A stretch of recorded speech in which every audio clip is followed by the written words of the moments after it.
Kaiyang smiled faintly. It was strange, his body was at its limit, his vision blurred, his ears rang, and pain throbbed through his skull. Yet he laughed. Awa, he thought, the satisfaction I feel right now, it's worth more than any victory over another person. Just as he was about to collapse, a sudden warmth surged from deep within his body. It spread from his bones like spring rain soaking parched earth, flowing through his veins and muscles, washing away exhaustion. Strength returned to his limbs. His mind cleared. It wasn't full recovery, but it was enough to keep him conscious. Kaiyang sat down quickly and focused inward. The numbness that had filled his body was gone, replaced by a wave of comfort so intense it almost made him cry out. His heartbeat steadied, and his body pulsed with new energy. His meridians thrummed with power. His bones felt denser, stronger. His entire frame had toughened. He exhaled slowly. So that's how it works. The last traces of warmth faded. It came, he realized, from the golden skeleton he had absorbed before. This was the third time it had saved him. Each time, the golden body's hidden strength awakened only when he pushed himself past his limits. If he gave up early, it stayed silent. That, Kaiyang realized, was its will, unyielding, prideful, like a warrior who only respects persistence. He chuckled softly. So that's your secret.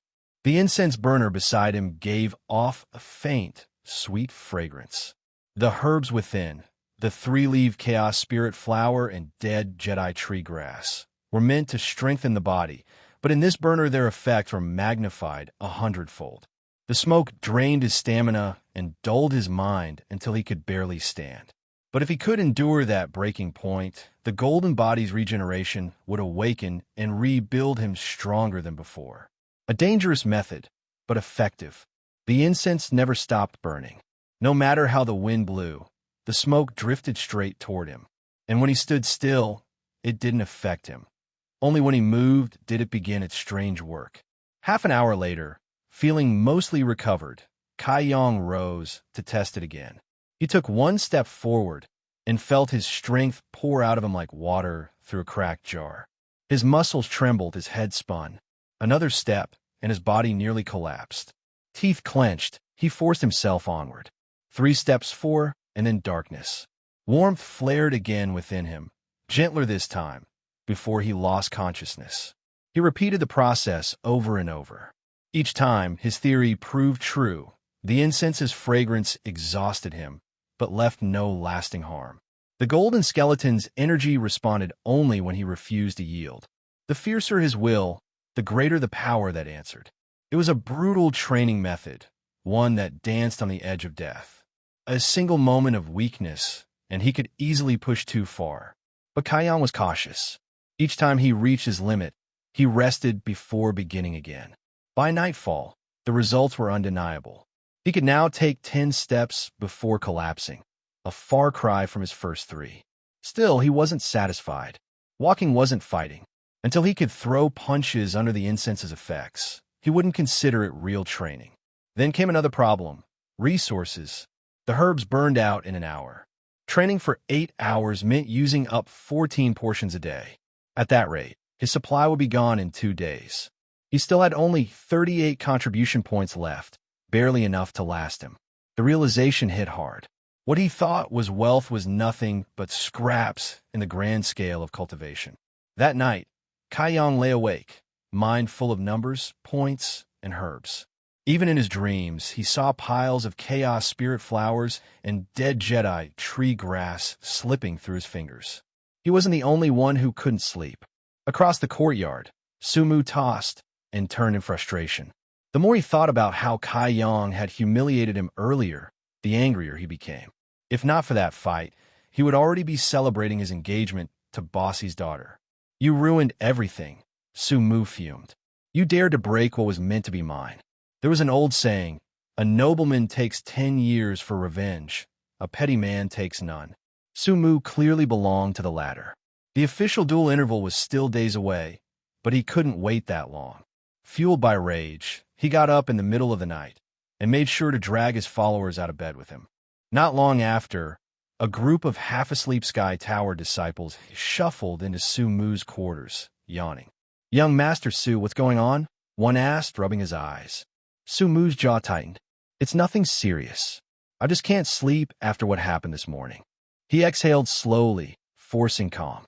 "I called you all here because I want ideas. Ways to get revenge on Kai Yang. I need something that'll cool this anger." One of them mumbled, still groggy, "Why not just wait 4 days?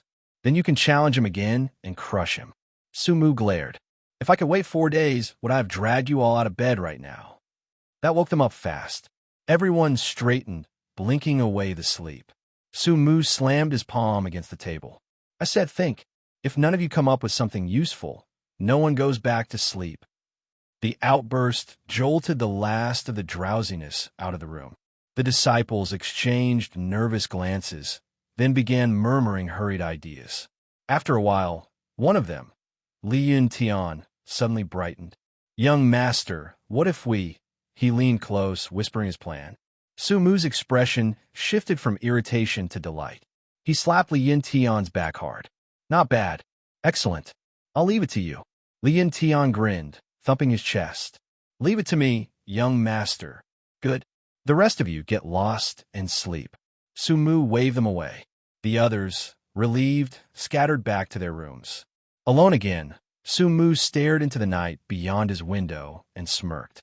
"Kai Yang, we'll see who laughs at dawn." Satisfied, he finally lay down and drifted off to sleep. The next morning, Kai Yang woke early as usual. He went through his tempered body record before picking up his broom. His muscles still ached from yesterday's brutal training with the incense burner, but the results were undeniable. His punches felt sharper, his body firmer.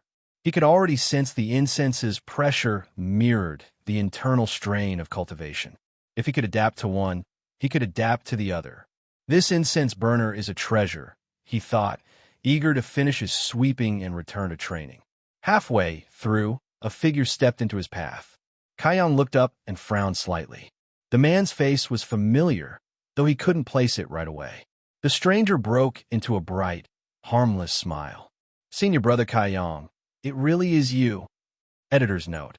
And cue the trouble. Li Yun Tian enters the scene. Li Yun Tian had planned this carefully. He'd come up with the idea for Su Mu's revenge and was determined not to mess it up. He'd been waiting since dawn, hiding nearby until Kai Yang's sweeping rout brought him close. Now, wearing the friendliest face he could muster, he stepped forward. "Does this junior have some business with me?" Kai Yang asked evenly. Li Yun Tian's tone was full of admiration. "Senior Kai Yang, I've heard so much about you.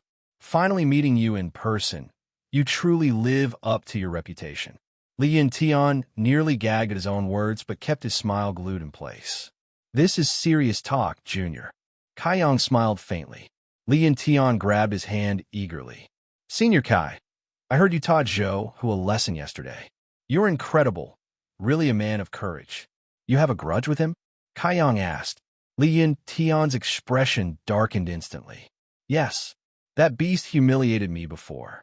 I've been wanting to take revenge for a long time, but," he sighed, "you know how it is. Zhou Hu's got backers. I can't afford to provoke them." Kai Yang nodded slightly. "That's true.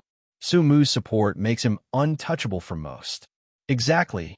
So when you stood up to him yesterday, it felt like you avenged me too." "I'm deeply grateful." Kai Yang chuckled. "It was just a spar, nothing more." Li Yun Tian pressed on. "Still, your strength must be impressive to beat someone like Zhou Hu." Kai Yang waved it off. "It was luck. Nothing special." Finally, Li Yun Tian thought. "A humble fool. Perfect." Out loud, he said, "Senior Kai, I rarely get a chance to exchange pointers with anyone. Since fate brought us together today, would you do me the honor of a short spar? It would help me improve immensely." Kai Yang looked at him curiously. "You want to spar with me?" "Of course. I just want to learn how you defeated Zhou Hu. Nothing serious." Kai Yang shook his head. "Forget it. You don't seem like someone who fights often." "Senior, please." Li Yun Tian insisted, hiding his impatience. Kai Yang gave him a cold smile. "You're awfully persistent." Realizing he'd been too forceful, Li Yun Tian quickly backpedaled. "I'm too weak, I admit it. That's why I need your guidance." No, Kaiyang turned away. Why not? There's simply no reason to. Desperate, Li Yuntian called after him. But exchanging a few moves benefits both sides. Surely that's reason enough. Kaiyang chuckled. You can put like that, but no. Still no. Panic edged into Li Yuntian's voice. Don't be like that, senior. It's just a friendly exchange. It won't make you pregnant. Kaiyang stopped, eyebrow raised. Flustered, Li Yuntian blurted. Unless, are you afraid of losing your contribution points if you're defeated? Hey everyone, Firescale Audiobooks here. If there's a novel you'd love to hear more of, you can support us on Patreon or Ko-fi. Depending on your tier, I'll make extra parts just for the stories you're most excited about. Usually I can only upload 4 to 5 parts of each novel, but with your support, we can go beyond that. And of course, don't forget to hit subscribe. It helps more than you know. Facing Li Yuntian's inquiry, Kaiyang had no response. Thinking that he had guessed correctly, Li Yuntian smiled widely. Don't worry, senior. Our strengths should be about the same, so it's not certain as to who will and who will lose. And if by chance, this junior wins and senior loses, then your losses will be covered by me.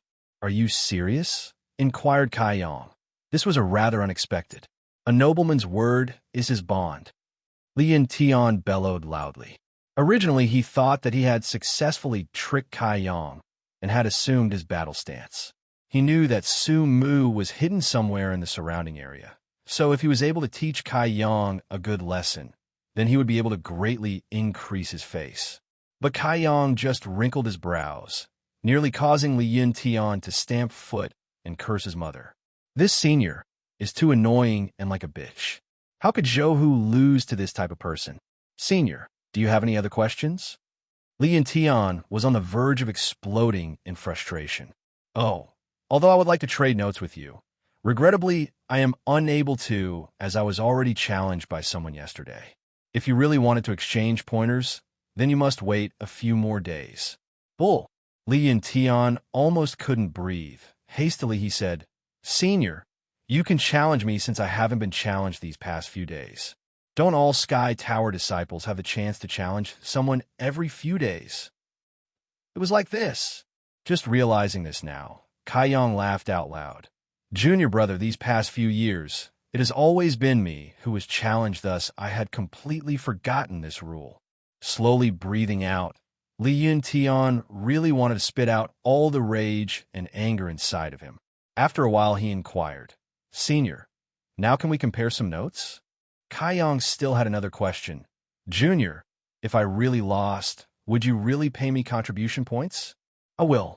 I will definitely pay you, and not only that, I will pay you 10 times the amount. He said, grinding his teeth together. Shaking his head, Kaiyang replied, I don't believe you. Unless you first pay me the contribution points, I won't believe you. How can I give them to you? Li Yuntian replied gloomily, for contribution points were recorded down by a third party in an account book. It wasn't something you could just carry around to give to others. How was he, a senior, so narrow-minded? Did he believe that he wouldn't stick to his word? I do have an alternative. Smiling cryptically at Li Yuntian, Kaiyang beckoned him closer and whispered into his ear. Li Yuntian's face changed in several shades of different colors, and he couldn't help but admit that this Kaiyang's mind was really shrewd. He could actually think of this type of solution. Junior, if you feel that this is impossible, then it's okay. It's not because this senior cannot trust you. It's just playing hard to get. Kaiyang hesitated to voice his next words. Li Yuntian didn't know what he wanted, but in order for his own plan to succeed, he must give in. So he asked, It won't hurt, so senior, please wait. Wait until I have retrieved the item. My speed is very fast. As he was saying this, he was already speeding away. Looking at his receding back, Kaiyang sighed out in pity. To think there were still people in this world that were willing to offer themselves up to get beaten. With his request refused, he then went to retrieve something. He was really strange. Thankfully, it temporarily achieved his needs. It was just that this method could only be used once. Next time, he would no longer be able to use it. After thinking for a while, Kaiyang mentally bashed himself. When he remembered the junior's desperateness, no matter what he requested, he would have agreed. Mu, along with a bunch of other people, were hidden too far from Kai Yang. Originally, when he saw that Li Yuntian and Kai Yang had started to talk, his heart was jumping circles. Just as he was settling down to enjoy a good show, Li Yuntian hastily ran away, causing Mu to be confused. Yesterday, when they were discussing the plan, this wasn't included. What was this Li Yuntian up to? His heart full of doubt, Mu immediately ordered someone to intercept Li Yuntian and inquire about the situation. After 15 minutes, that person had returned and whispered to him, "Young Master Su," Li Yuntian said that Kai Yang is narrow-minded and had told him to first go to the contribution hall to retrieve some herbs to compensate him. Only then would he agree to compare notes. "Aren't you a bit too petty?" Mu said flabbergastedly. Kai Yang is only a trial disciple, so if he lost, he would only lose 1 contribution point. So, why would he need to compensate him 10 herbs? That person answer. Li Yuntian caused this. He said that he would compensate him 10 times the amount, so, no wonder. Mu's face became slightly ugly, but forget about it. As long as that Kai Yang can receive this lesson, 10 herbs aren't that much. 10 herbs cost about 10 contribution points.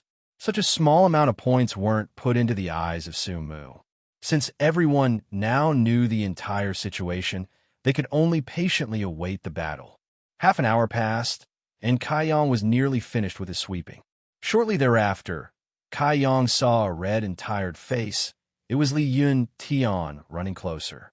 Li Yuntian didn't blame the fact that the distance of the contribution was too large, but rather that Treasurer Meng, who was still asleep, for causing him to take so long. After a long time of shouting and banging on the door, had he woken up. Since Old Man Meng was disturbed from his sweet dream, his temper was short. Without even allowing Old Man Meng the time to teach him a lesson, Li Yuntian quickly purchased 10 ordinary grade lower-level herbs. This cost him about 20 contribution points. The anger Li Yuntian held. He was determined to earn the interest back from Kai Yang's body. Returning, he saw that Kai Yang hadn't left. He stood there, with his broom in his hand, waiting for him. 3 steps, 2 steps. As Li Yuntian gasped for breath, he rushed over to Kai Yang. Taking out the herbs, he breathlessly said, "Here, check it, senior." No need." Acting as if he was very big-hearted, Kai Yang took the herbs without counting and placed them, along with his broom, onto the ground. "Senior, now can we compare notes?" Li Yuntian asked. We can. Actually, Junior didn't have to go to such lengths. If you had asked, this senior would have readily agreed. Kai Yang smiled cheerfully. Li Yuntian was nearly angered to the point of meeting Buddha, 2 Buddhas in heaven, 3 in nirvana, and 4 living together. It was you who wanted the herbs, it was you who didn't trust me, and it was you who made me travel such a distance. Could it be that this whole journey was unnecessary? But he will forget about it, he decided, and chose to take some deep breaths to calm down his mind. For today, once this battle started, he would thoroughly teach Kai Yang a good lesson. "Junior, shall we start?" Kai Yang queried Li Yuntian's opinion. "Okay." His spirit had roused. Li Yuntian replied and cupped his hands. "Please give me some teachings, senior." Don't dare. Kai Yang humbly smiled. Neither dared or wanted to reveal their current cultivation levels. Li Yuntian was afraid that it would scare Kai Yang away, while Kai Yang wanted to keep it secret. With each thinking of their own reasons in their respective minds, the battle started. Seeing Zhou Hu's mistake yesterday and his heart full of hatred, how could Li Yuntian possibly be merciful? He thought as he prepared to use thunder to knock down the senior. With the lightning-fast exchanges, the air around became charged with tension. Dodging each other's attacks, Kai Yang and Li Yuntian had already exchanged fists. Since Li Yuntian's heart was full of hatred, his fist didn't contain any real power. But within his flurry of fists, each was faster than the last and more profound. Kai Yang didn't panic, but remained calm. The practice that he had been doing these past few days started to show their results. With only the Sky Tower's basic skills and the kicks, he fought. After a few exchanges, Li Yuntian became fearful. His opponent exuded a vigorous energy, which left him unstable and pushed him back a few steps. Not only that, each punch that he threw out made him feel like he hit a boulder and left his whole hand numb. After suffering a loss, Li Yuntian didn't dare to be carelessly anymore. Intensely looking at Kai Yang, he flitted about before executing a couple of swift punches toward Kai Yang. That's for being narrow-minded. That's for making me run to the contribution hall so early in the morning. He grumbled inside while attacking. Pong! Pong resounded every time Li Yuntian struck out. Nearby, Su Mu was stunned as each fist landed on Kai Yang, while Li Yuntian felt pain with each fist. Both people were tempered body cultivators, but since their levels weren't very high, the amount of blows they exchanged were small. Furthermore, Kai Yang wanted to test out his body's condition, so he allowed Li Yuntian to land his attacks on his body. Within the time it took to make some tea, Kai Yang came to understand his current body condition. It was stronger, far stronger than a few days ago. With his goal achieved, Kai Yang no longer wanted to be subjected to his junior's nagging. Just as victory was at hand for Li Yuntian, something changed. The senior Kai, who could only retreat and defend a few moments ago, face lit up in excitement. It was like when an evil spirit met a naked young lady. This sudden change in attitude caused Li Yuntian to feel uneasy. More closely, he noticed that Kai Yang's excitement was different to what he had previously thought. It was a colder and bloodthirsty type of excitement. With a bad feeling in his stomach, Li Yuntian retreated, but one step from Kai Yang blocked his path. He was like a towering mountain. Jumping up, Li Yuntian wanted to escape from Kai Yang's pursuit. Raising his leg, Kai Yang swept it towards Li Yuntian's waist. A miserable cry leaked out of his mouth while he flew a couple of feet. Without pausing, Kai Yang ruthlessly stepped down, stomped on him, and a rain of fists followed. A blood-curdling scream echoed. This round of note comparing ended up with Li Yuntian losing, begging for mercy. When Li Yuntian was sent flying earlier, he still had the intention to continue. But under the merciless barrage of Kai Yang's punches, his injuries quickly increased. After a while, Li Yuntian could no longer endure it. Afterwards, he noticed Kai Yang, and his own reactions were completely different. The more he hit Kai Yang, the more excited Kai Yang became. When he hit him, the more painful and sorrowful it became for Li Yuntian. Why would there be anyone who would be happy to get beaten? The more red, blood, and flesh that Kai Yang saw, the happier he looked. It made him look slightly mad. Li Yuntian thought this person was mad. Yet after the end of the battle, Kai Yang returned to normal, back to his kind and amiable self. In fact, he even helped to pull him back up and smiled, saying that he allowed him to win. Then he picked up his broom and left. When he was in battle compared to when he was not in battle, he was two completely different people. His body was sore all over. How could he not sustain some injuries from Kai Yang's multiple fists? This time, it really was a case of trying to steal the chicken, but losing the rice to lure it, Li Yuntian thought in tears. He had already constantly refused to compare notes with Li Yuntian, yet he had been adamant. He even spent 20 contribution points in exchange for 10 herbs to secure the exchange. And the result? He had lost. Not only were the herbs taken away from him, he will also be deducted contribution points. This time, it really was a big loss. Was this not offending because of something petty? Li Yuntian felt endless regret. Su Mu and the others, watching for not too far away, were also shocked stupid.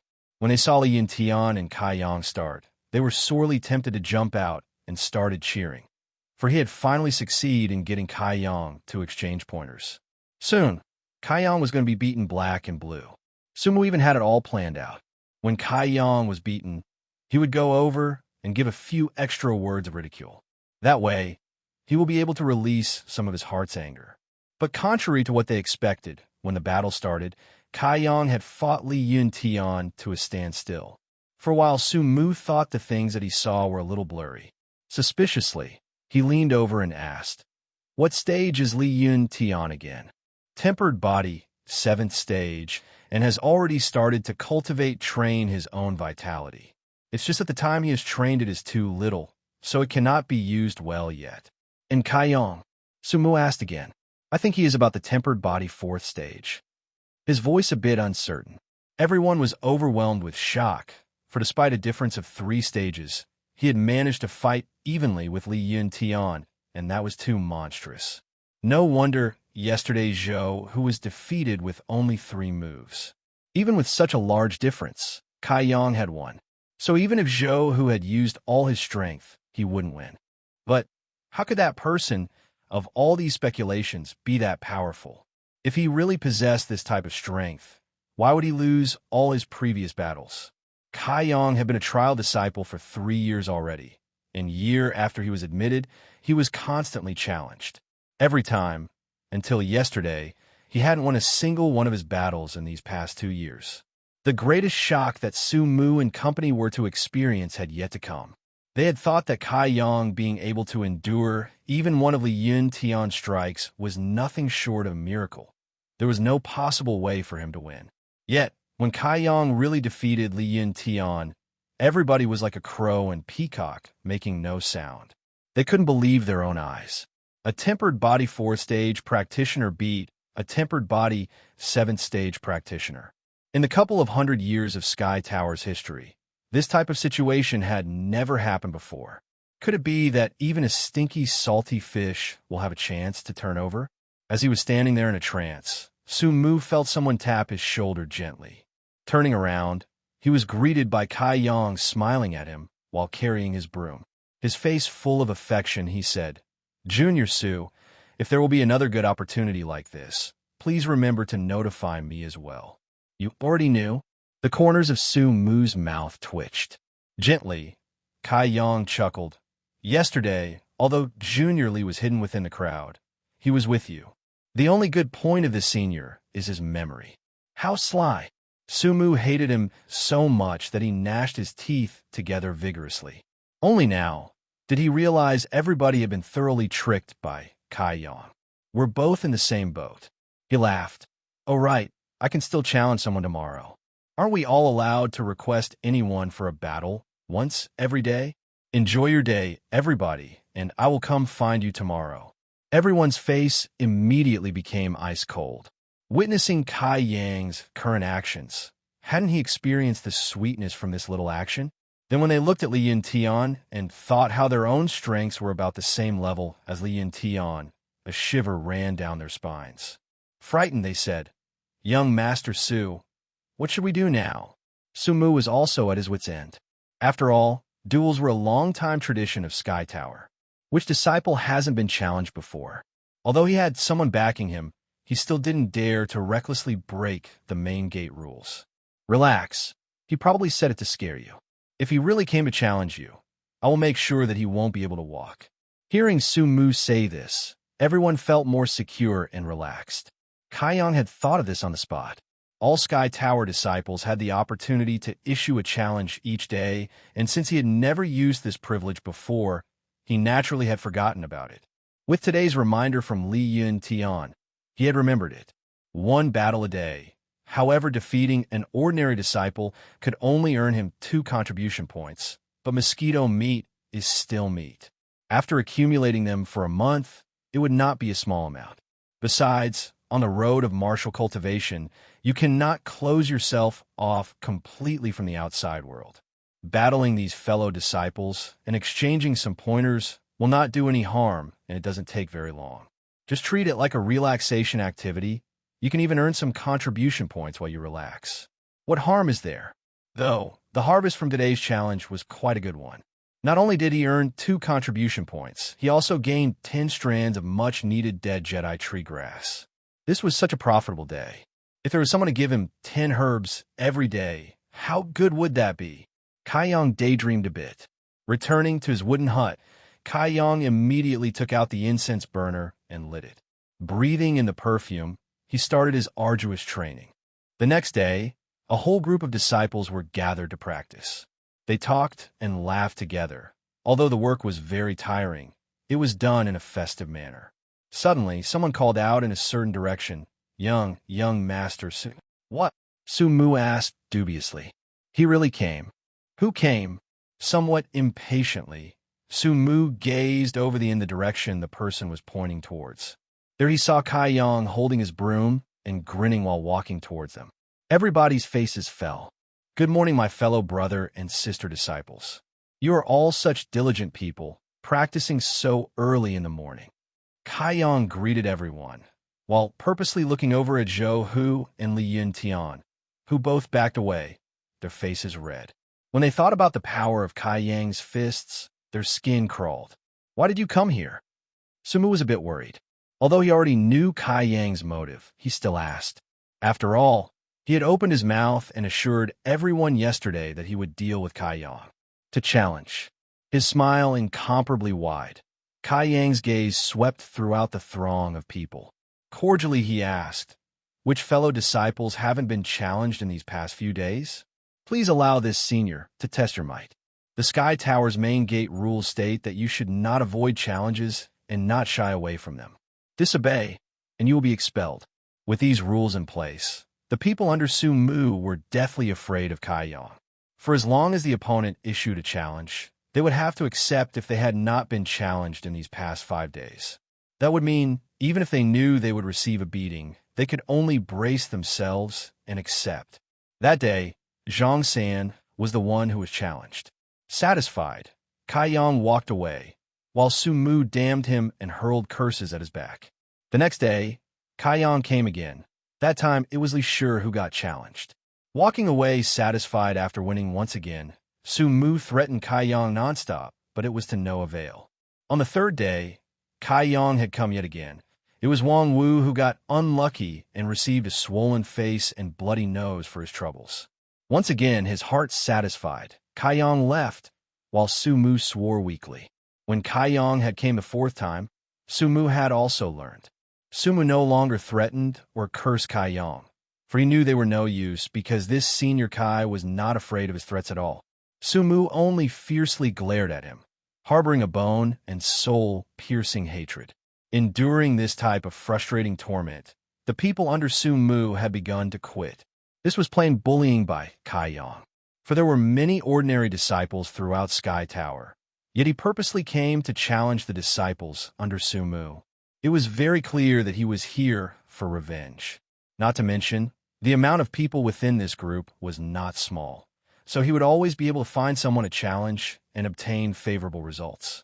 Within these past few days, Kaiyang had caused quite a tempest. He was only a lowly trial disciple, yet he really was a salty fish that turned over, and he managed to make everyone pay attention to him. Ever since he had defeated Zhou Hu, he had changed into someone that others weren't able to easily beat or manipulate.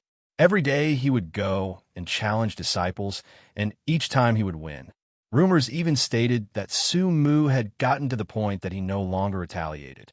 What type of person was Su Mu? He was someone with powerful backing.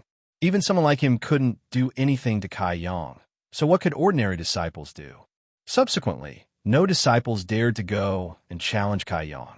Not one person was unaware that this person who had entered for 3 years and had been demoted to a trial disciple was not an easily provoked person. As this news traveled through the many disciples, many were guessing at his cultivation. Some guessed that he was at the tempered body 4th stage, some said tempered body 5th stage, and some even guessed tempered body 8th stage. After all, he did defeat the tempered body 7th stage practitioner Li Yuntian. But no matter who, no one knew Kaiyang's true cultivation.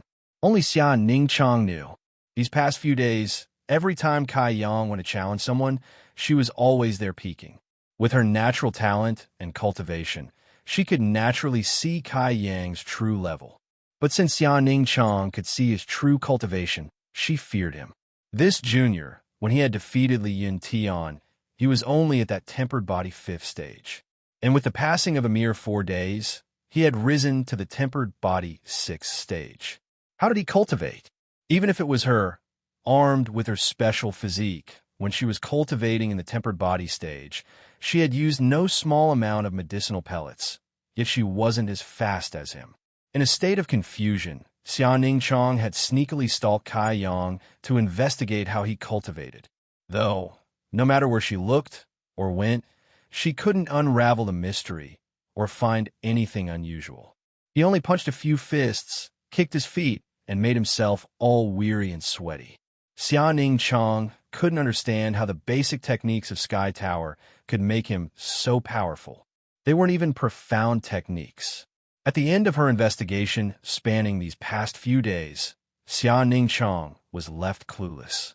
Although she had a feeling that Kai Yang still had hidden secrets, she was not bold enough to continue investigating. For a young girl to often peek at someone was not an honorable act, especially a youngster who was often half-naked. Every time Xia Ningchong looked, she became beet red and ashamed endlessly.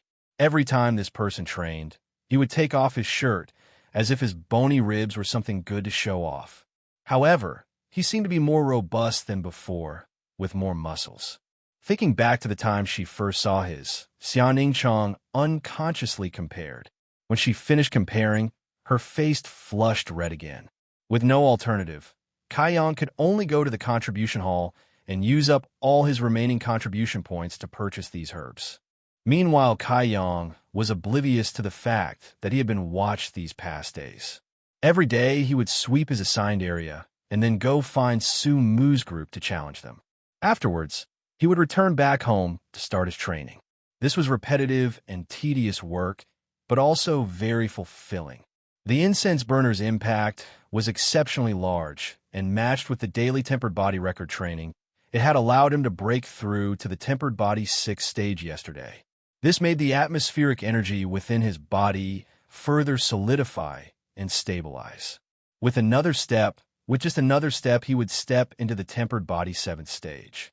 Once he reached this stage, he would be able to produce his own vitality. Even though the amount he would be able to produce wasn't that much, it was still vitality. Also, as long as he could produce his own vitality, he could then start to cultivate martial skills. At that time, his attacks would not longer be restricted to the leg whip and the Shaolin fists. The tempered body 7th to 9th stages were the stage in which one's vitality developed, and also when the vitality traveled through a practitioner's meridians and allowed them to reach the mastery stage. Only in this stage, when one's vitality was being born, could this be achieved. You must then use it to break open the heaven and earth bridge so as to break away from the tempered body boundary to the next stage. It was like playing with your own life, this training of Kai Yang's. Each and every day Kai Yang could feel his growth. It was an extremely vivid feeling. Today, Kai Yang was finally able to practice his fists while under the influence of the incense perfume, but the duration he was able to endure wasn't very long. When he practiced the tempered body piece in the mornings, it had become easier and was improving every day. If these conditions were maintained, Kai Yang was confident that he could truly mature and become stronger. But Kai Yang was in an embarrassing situation. His dead Jedi tree grass stock had run out, and his 3-leaf Chaos Spirit flower, although sparingly used, was almost finished as well. These past few days, Kai Yang had used the herbs sparingly, but he still ran out. As he used them, they had inevitably run out. Sponsored by Pang V. This time, out of the goodness in his heart, Treasurer Meng gave Kai Yang a few extra clippings of the herbs, but he still refused to let go of the matters pertaining to his cultivation. He constantly asked how Kai Yang managed to improve his strength so quickly. It looked like the news of Kai Yang beating Su Mu's underlings had even reached Treasurer Meng's ears. Towards Treasurer Meng, Kai Yang still had a reasonably good impression. Although the old man was a bit crazy and thick-skinned, he was very likable when measured by Kai Yang's standards. This situation wasn't easily explained, so Kai Yang could only say that when he was in Black Wind Mountains, he ate a special fruit which allowed him to gain enlightenment on how to cultivate. After contemplating for a while, Treasurer Meng thought back to the time period when Kai Yang entered the mountains and his current behavior. This explanation was the most reasonable and believable explanation, so Treasurer had no choice but to accept it. Exiting the contribution hall, Kai Yang was deeply worried. All of his contribution points had been used to purchase these herbs, and by his estimation, they would only last him 3 to 4 days. Afterwards, what would he use to get these herbs? Even though he was able to earn 2 contribution points from his daily challenges, these points could only be accessed on the 8th day of every month. With his calculations, he would need to wait 20 days. How could he possibly wait until then? Without being able to think of solutions, Kai Yang became depressed and could only continue training. A few days passed by in a blur, and Kai Yang's tempered body's sixth-stage cultivation began to stabilize, and he marched towards the seventh stage. In comparison to Kai Yang's good mood, Su Mu's followers felt like they were thrown into a flaming abyss. These past few days, Kai Yang would come to find them and cause trouble, causing them to feel vexed beyond compare. They couldn't contend against him in strength and couldn't hide from him. It was stifling beyond compare. While Su Mu personally held some confidence at his chance of victory should he fight Kai Yang, unfortunately for the others, the gap between them and Kai Yang was too large. They couldn't challenge him. Su Mu still thought that Kai Yang was at the tempered body fourth or fifth stage. Su Mu knew that this could continue no longer. If it continued any longer, then all his underlings would leave. Thinking for a while, Su Mu prepared to do something heartless and called all the Sky Tower disciples who had been beaten by Kai Yang. Frowning, he said, "Tonight, raid Kai Yang's hut during the night. Wipe away all shame you have suffered." Since they couldn't win by following the rules, they won't follow them at all. Everyone jumped up, startled. A raid? Su Mu nodded his head. This isn't good. Li Yuntian was hesitant. Although that guy Kai Yang is a bit dishonest, he at least openly challenged and defeated us all. If the news of us mounting a sneak attack got out, we would be unable to escape punishment. Li Yuntian's statements got the agreement of all the people present. Su Mu indignantly replied, "But he is too much. He has completely disregarded us fellow disciples and comes every day. If we don't give him a proper lesson, who knows how long this ferocious act will continue. Regardless, tonight I will definitely go cause some trouble for him. All those willing to do so, follow me. As for those who are unwilling, I won't force you. If anything were to happen, I swear that I, Su Mu, will bear all consequences and won't involve you." Su Mu's words were sincere, and even if they still felt that it wasn't honorable, they couldn't refute his position. After all, Su Mu had promised to carry all the consequences on his shoulders, showing the utmost benevolence. Thinking for a bit, Li Yuntian spoke. "This is also good. If this succeeds, then we will be able to teach that bastard that we aren't so easily provoked. Young Master Su, this time, this disciple will put his life on the line and play with you. We will also come." The remaining people chorused. Nodding and smiling, Su Mu cried, "That's right." That night, with everybody's spirit trembling in excitement, they gathered in Su Mu's room waiting until sunset. "Is everybody ready?" Su Mu inquired. They nodded their heads. "Good. This time we must make this moment unforgettable for that bastard." Su Mu shouted, while putting a black cloth over his face, leaving only a slim gap from which his evil gaze leaked out. Their emotions roused, the others followed suit. Set off. Calling for action, Su Mu issued the move-out order. 10 or so shadows flashed out of his room, quickly merging into the night's darkness. During the night, Sky Tower had disciples posted about patrolling the premises. Unfortunately, Su Mu and his group were Sky Tower disciples too, and were all too familiar with the patrol routes, allowing them to easily avoid these patrols. Otherwise, why would a family thief be hard to ward against? Su Mu's current actions were a model example of this saying. Shortly, Su Mu's group gathered in front of Kai Yang's small wooden hut. Standing about 10 to 20 feet away, they suppressed the sounds of their breathing. Their indignation flared at the memory of the injustice they had suffered. There are no lights inside the hut. Kai Yang must be asleep already. Calming his heart, Su Mu turned his head to face Li Yuntian at his side. "Kai Yang's strength isn't weak. So later you and I will hold him down. While everyone else beats him, remember to use all your strength." "Okay." Li Yuntian nodded his head. "As long as it's not life-threatening, you can hit however you want." Su Mu reminded, and they all promised. "Go!" Waving his hand, Su Mu shot towards the wooden hut. 10 shadows flickered against the night, rushing onwards. Those who cultivated could run without making the slightest noise.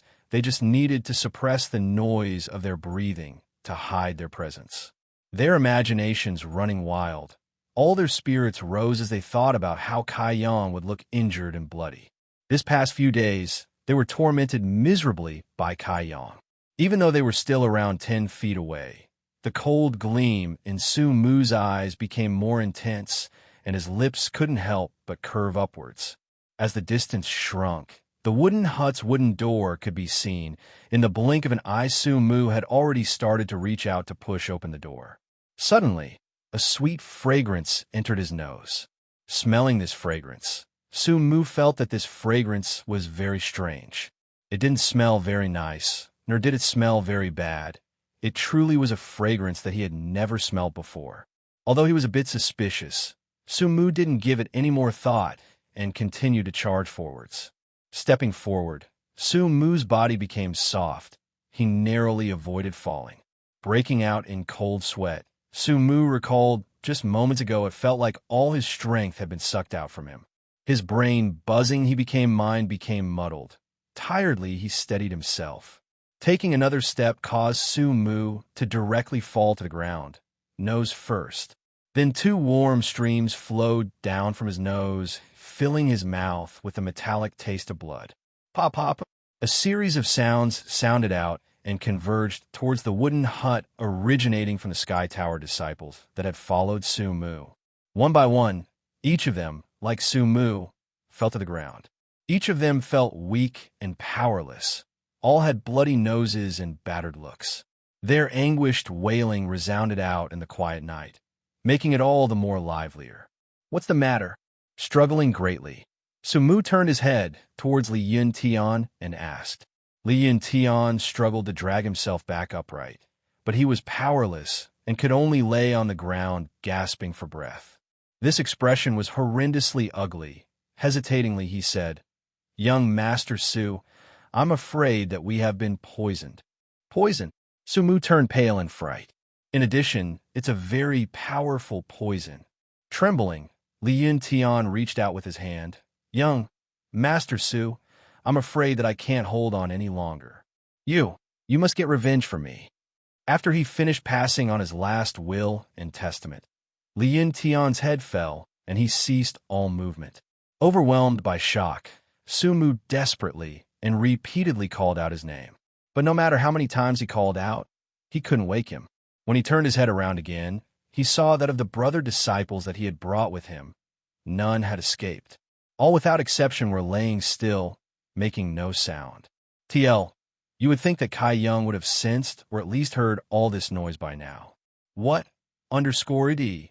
Honey Badger, don't give a F asterisk asterisk asterisk. An indescribable sense of panic and mourning filled his heart. Unexpectedly, Su Mu's was able to calm his mind in this situation. This was the territory of Sky Tower. How could they be poisoned? And this poison's effect was this potent. Not even 3 breaths had passed before their lives were taken, one by one. Whoa, this is fresh. First time MC's op training killed others. Looking forward to future story arcs now, aren't you? Carrot, who put the poison in Kai Yang's hut? Why did they poison this hut? Was it meant for them? Just as he was thinking about these matters in a confused state, his ears picked up a sudden and surprised voice. It's Kai Yang's voice. Su Mu hated Kai Yang down to his bones. Naturally, he would be able to recognize his voice. It's him. It turned out that it was Kai Yang who had poisoned them. Bastard, we had only intended to come and teach you a lesson. Yet you were this murderous. Isn't this too cruel, isn't it? In his heart, Su Mu cursed Kai Yang. However, he had rapidly begun to lose consciousness. Fuck, could it be that this master will die this muddle-headed? This poor young master who was full of ambitions. And before these ambitions could be fulfilled, he will die an early death. The heavens were jealous. The heavens were jealous. Stepping lightly, Kai Yang walked over to the group of fallen disciples. Crouching down, he took off their face masks, only to discover that they were all people he was familiar with. Thinking for a bit, Kai Yang realized what they had wanted to do. It was probably because he had tortured them too miserably these past few days, so they had come for revenge during the night. But they really had some bad luck. Playing with the incense burner in his hands, Kai Yang didn't know whether to laugh or cry. This really was an accident, but they were really too unlucky. Usually he would have long since recalled the incense burner back into the black book, but today's training was too exhausting. So by accident, he had fallen asleep. And before the remainder of the herbs had been burned, Su Mu and his group had unfortunately come and ended up inhaling the incense. The incense that came from within the burner was very powerful, and when Kai Yang had first been subjected to the effects, he could only manage to take 3 steps before collapsing onto the ground. And this was with the golden skeleton within his body, so how could Su Mu's group hope to withstand it? They didn't have the support of the golden skeleton for recovery, so he estimated they would need to cultivate for a couple of days before they would regain their strength. Although, through his negligence, he must bear some responsibility for the current situation, it was also because of their arrogance. If the moment they had smelled the incense and stopped breathing, then they wouldn't be in this pitiful state. "Hey, why did you come?" Sighing loudly, Kai Yang stored the incense burner back into the black book, while looking at the pile of bodies strewn about his floor awkwardly. Pondering for a moment, Kai Yang decided to drag all of them to a random area and leave them there. When he returned to his wooden hut, he went back to sleep. Because of that incident, Kai Yang became more vigilant. He must quickly break through into the next tempered body stage. Currently, he could only use the incense burner outside of the black book, but if he quickly broke through and neared the Kai Yuan stage, then it would no longer be so inconvenient to use. At that time, even if the incense burner was still inside the black book, he would be able to use it. The only requirement would be that he still had energy to channel into the black book. The next few days, Kai Yang trained bitterly. Despite using the 2 herbs sparingly, they decreased steadily every day. On the 3rd morning, after he had completed his daily tempered body record training, he faced the east to breathe in the rich qi. While doing so, the atmospheric energy in his meridians suddenly stirred and rose rapidly. It was like they were little insects scuttling about his meridians. His face straightening, Kai Yang quickly paused to check his body. The scuttering of his atmospheric energy also caused his muscles and blood to tingle, numbing his entire body. He didn't know how long this numbing feeling persisted for, but suddenly Kai Yang felt his body lighten, while his abdomen began to heat up. The mad scuttering of his atmospheric energy immediately dissipated. The warm feeling in his abdomen seemed to come to life. Meanwhile, Kai Yang was in ecstasy. Vitality. He had finally stepped up. He was at tempered body 7th stage now and had started to develop his vitality. Vitality was a clear sign of this. In your life, the first bit of vitality that you develop comes from within your dantian, but this vitality was very nominal amount. It was unable to support the usage of even one martial skill in a battle. This was because as soon as you used this strand of vitality, it would disappear. In order to regain it, you must expend a large amount of energy. But because of this little strand of vitality, a practitioner could now be able to start their cultivation of martial skills. The Sky Tower basic fists and kicks were not comparable to the might of a martial skill. A martial skill called upon one's vitality in order to be executed, and they were the foundation of strength for all martial practitioners. For a simple punch, the power that came from the temper body 7th stage was far superior than the 6th stage.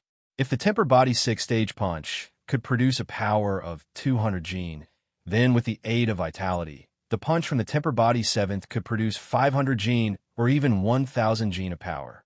Of course, when you were in the tempered body stage, a practitioner wouldn't easily use martial skills because it wasn't easy to recover your vitality. Only when you reached the Kai Yuan stage could you freely use martial skills as you pleased in battles. When you reached that stage, vitality was quickly recovered. The main issue was how fast one could recover their vitality. So once you entered the tempered body 7th stage, a practitioner must use that small stand of vitality to create their foundations and slowly increase their vitality. A common method was to cultivate martial skills. Every martial skill required several strands, or even dozens of strands, or even the strands from various meridians to execute. With different paths and orders, one can form many different martial skills.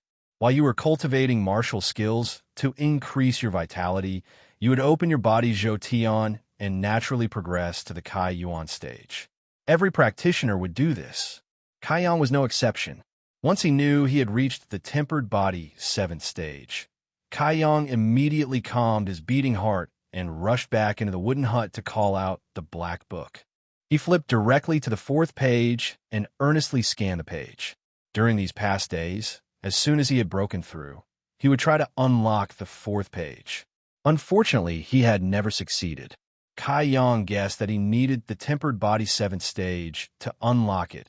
As soon as he reached the tempered body 7th stage, the 4th page began to morph. His guess was indeed correct. After floating around for a short while, the wisps of golden light covered the page. Separating from the page, these gold beams of light directly entered Kai Yang's mind.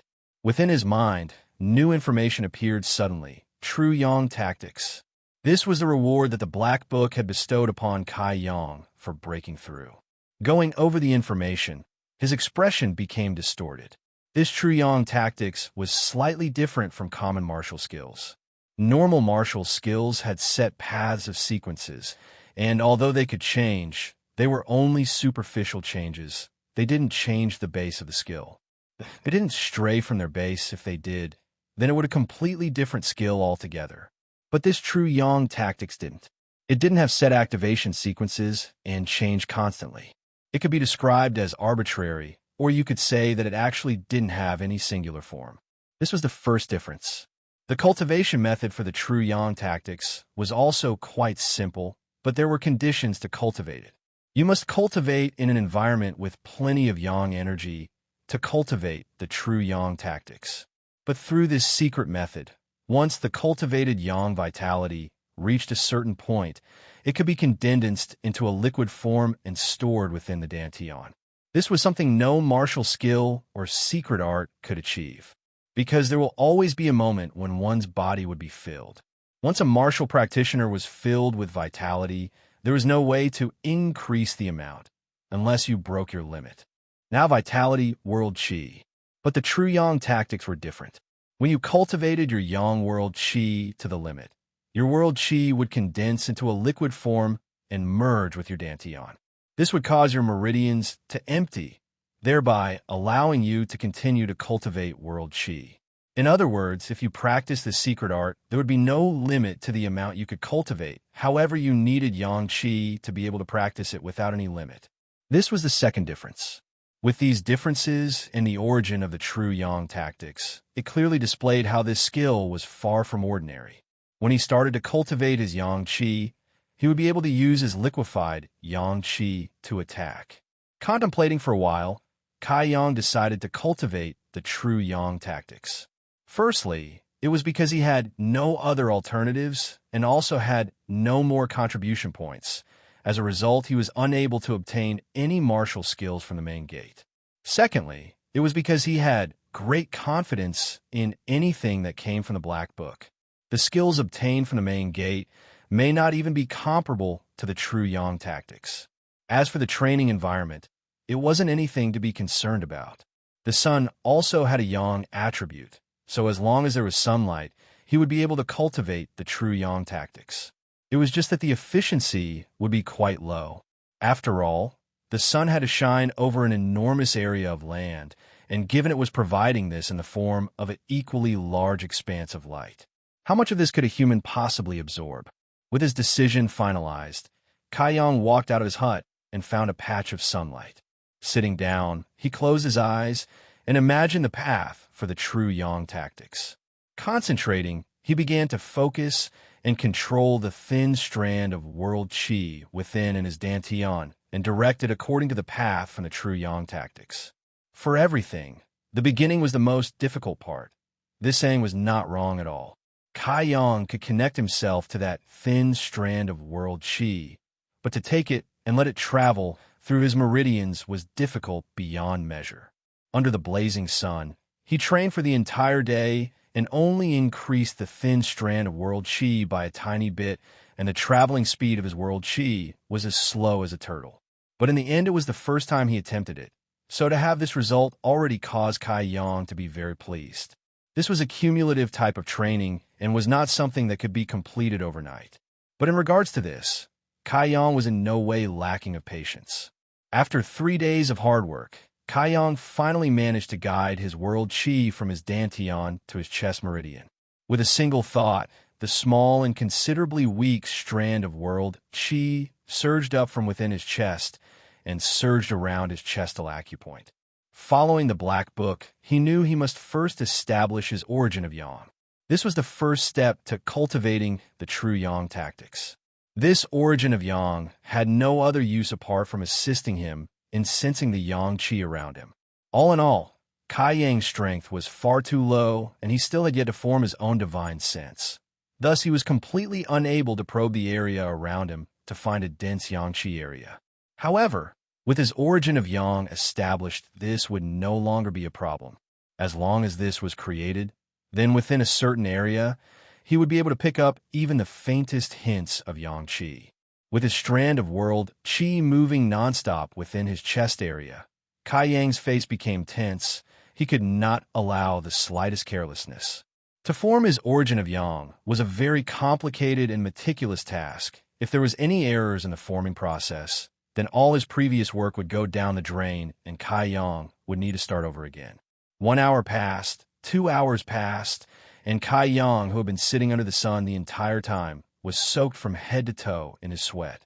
Given the length of time he had been sweating for his body, he naturally began to show signs of dehydration. His lips had even turned pale, but Kai Yang's face remained firm. He continued to spur that strand of world chi to revolve around his chest acupoint with no signs of irritability or discouragement. Without knowing how much time had passed, Kai Yang suddenly felt a strange sensation from his chest, and a piercing pain followed like a red-hot iron had been pressed upon his skin. Abruptly, Kai Yang opened his eyes and clenched his teeth. This pain came fast and left just as fast. It only occurred for the time it took you to blink. Then his chest returned to normal. In fact, it even felt cool and refreshed, but his brain was still reeling from the severe pain and wouldn't allow him to forget about it that easily. Faintly, Kai Yang felt that something extra had appeared in his chest, but when he looked down, there was nothing there. Was the origin of yang formed? Creasing his eyebrows, Kai Yang began to contemplate. The origin should have been successfully formed. It was just formed within his central chest acupoint, so he couldn't see it physically. Since the origin of yang had formed, then it should have some reaction with the yang qi. Why couldn't he sense it? Could it be that in this area, there was no dense areas of yang qi? Keeping this thought in mind, Kai Yang stood up and walked towards the center of Sky Tower. As he walked, he paid careful attention to any movement within his chest. He hadn't been walking for long when a warm feeling spread out from his chest. Kai Yang's expression jolted in surprise. It seems that this was the case. The origin of yang had been successfully formed, and the reason why it had displayed no reaction earlier was because there was hardly any yang qi around. Now, if there was a reaction, it meant that there was area with dense yang qi in the vicinity. Kai Yang's face revealed his excitement. In order to cultivate the true yang tactics, there were very harsh requirements. If the density of yang qi was high, then the speed you would be able to cultivate would also be faster. Looking back at how Kai Yang had relied on the sun's yang qi, the speed would inherently be slow due to the low density. Follow his origin of Yang's perception. Kai Yang madly ran and soon entered a room. As soon as he entered, a very familiar voice sounded. "Little Kai Yang, why did you come over here at such a time?" Lifting up his head, Kai Yang saw that it was Treasurer Meng behind his counter looking at him strangely. It turned out that this place was the contribution hall. Glancing at Treasurer Meng, then glancing over at the back hall, Kai Yang rolled his eyes. The origin of the yang qi was clear. It was most definitely originating from something yang attributed in the contribution hall stock. But this was the contribution hall, so if he wanted that object, then he could only obtain it by exchanging contribution points for it. Kai Yang's current balance was 0, for all of his points had been exchanged for the 3-leaf Chaos Spirit Flower and the Dead Jedi Tree Grass Herbs. Understanding this point, Kai Yang became very disappointed. He didn't even bother to answer Treasurer Meng's question and only lowered his head dejectedly and trudged out. "What's your problem?" Old Man Meng also became gloomy. Walking aimlessly around Sky Tower, the origin of yang would occasionally have a reaction and lead him to yang qi dense areas. But these yang qi dense areas were either domains of powerful people or they were already in someone's bag.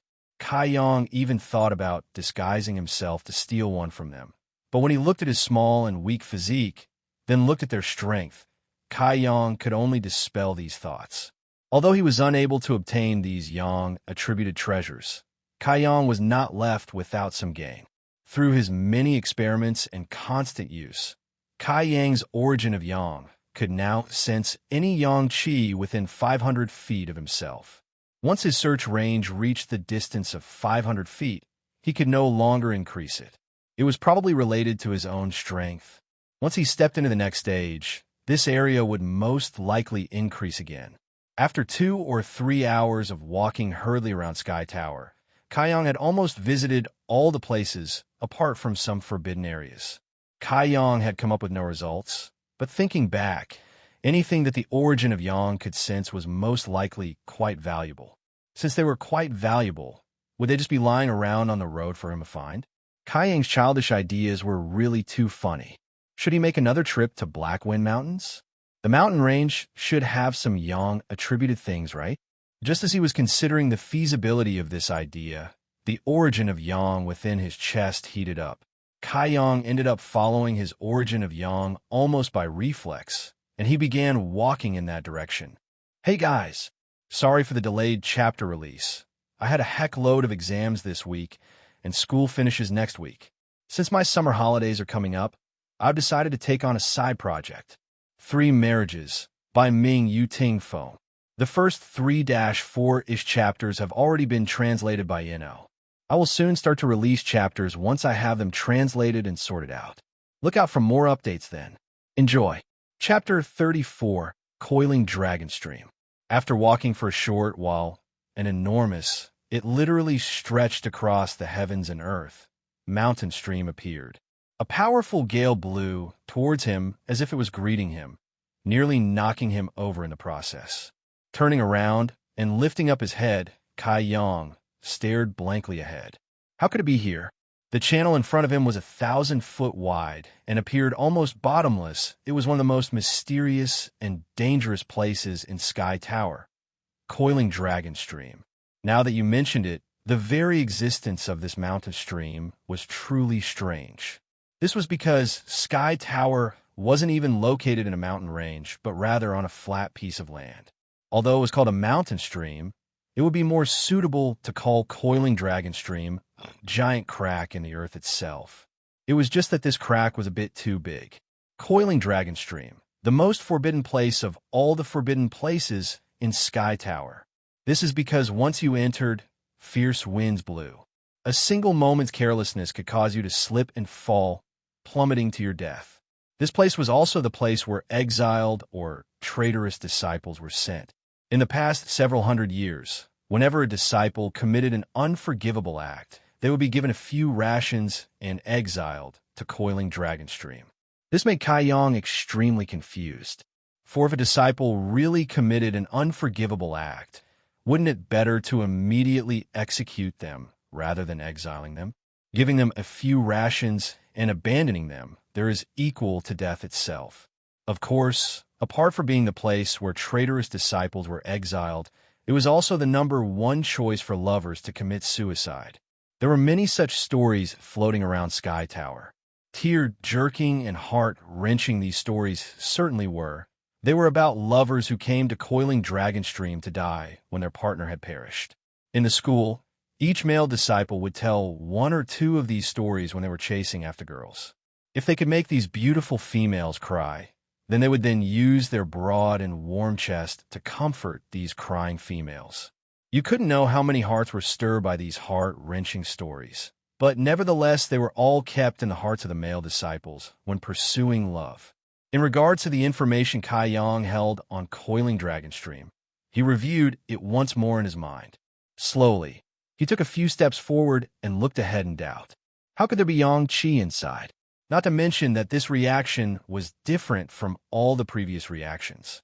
This time it indicated there was a very strong concentration of yang qi and that it was also slowly drifting upwards.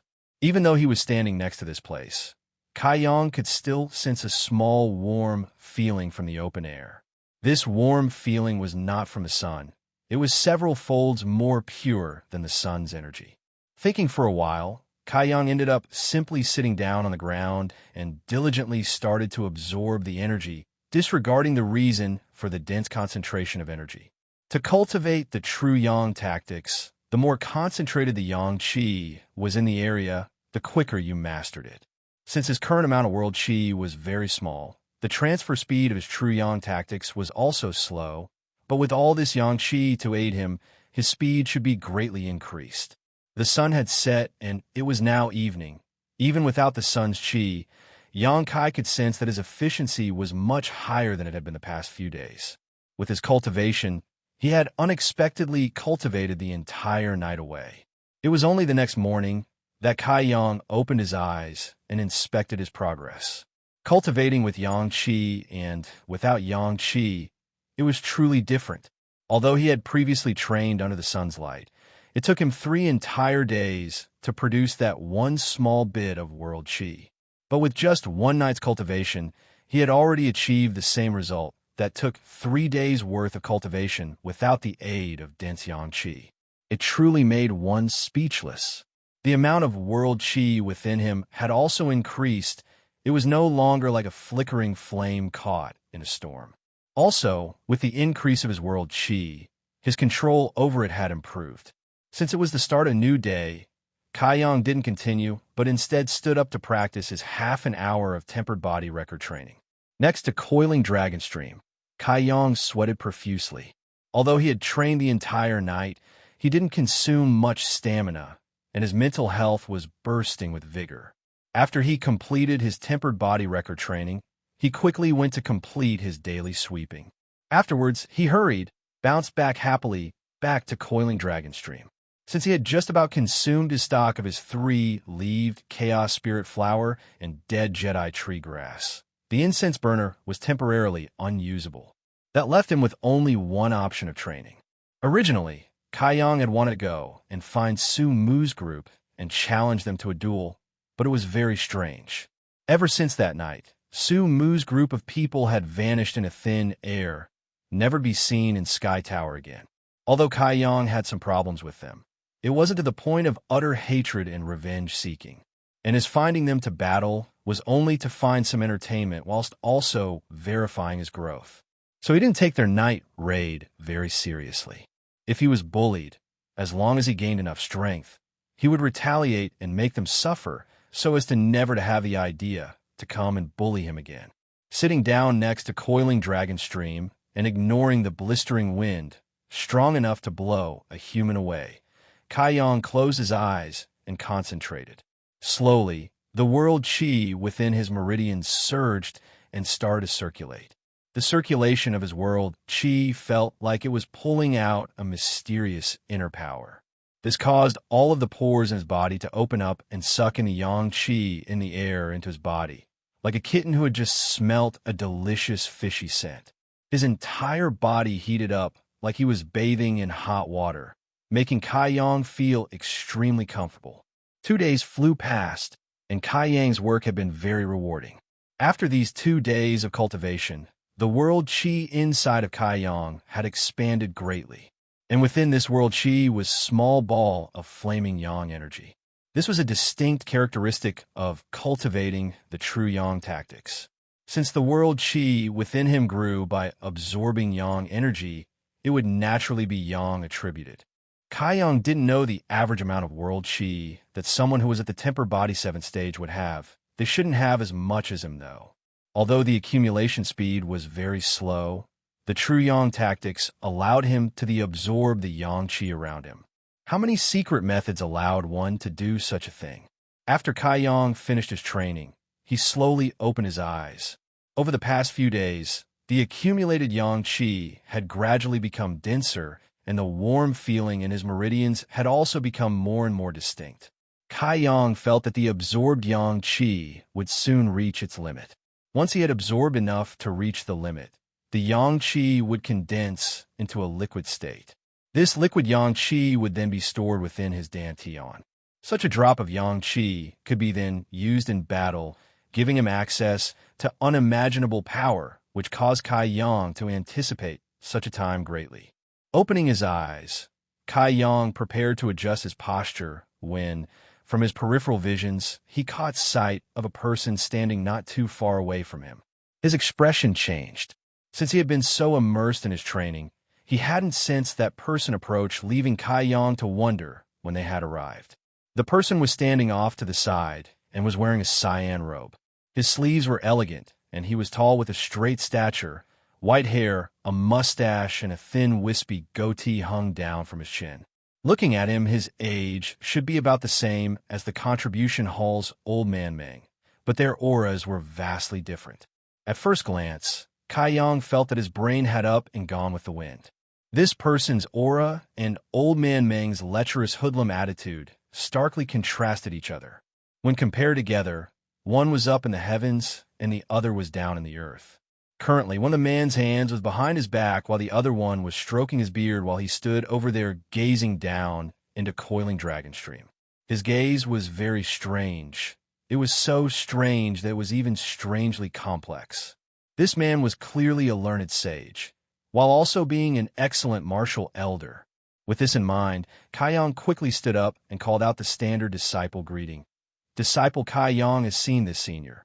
Surprised by Kai Yang's voice, the elderly man casually turned around and kindly looked over. Nodding his head, he replied, "And how should this disciple address you?" Although he knew that this person was a powerful person in Sky Tower, he had never met him before. Naturally, he would ask, otherwise he might mix up the seniority rankings and address him incorrectly. Muttering to himself, the elderly man's eyebrows knitted together as if Kai Yang had asked him an exceedingly difficult question. After a good while, he said, "You can just address me as the 11th Elder." 11th Elder? This caused Kai Yang to become slightly suspicious. Although there were a few elders in Sky Tower, there couldn't be an 11th Elder. But all in all, this person was his senior, so if he wished to be called that, then Kai Yang could only comply. Immediately, he paid his respects. This disciple greets the 11th Elder.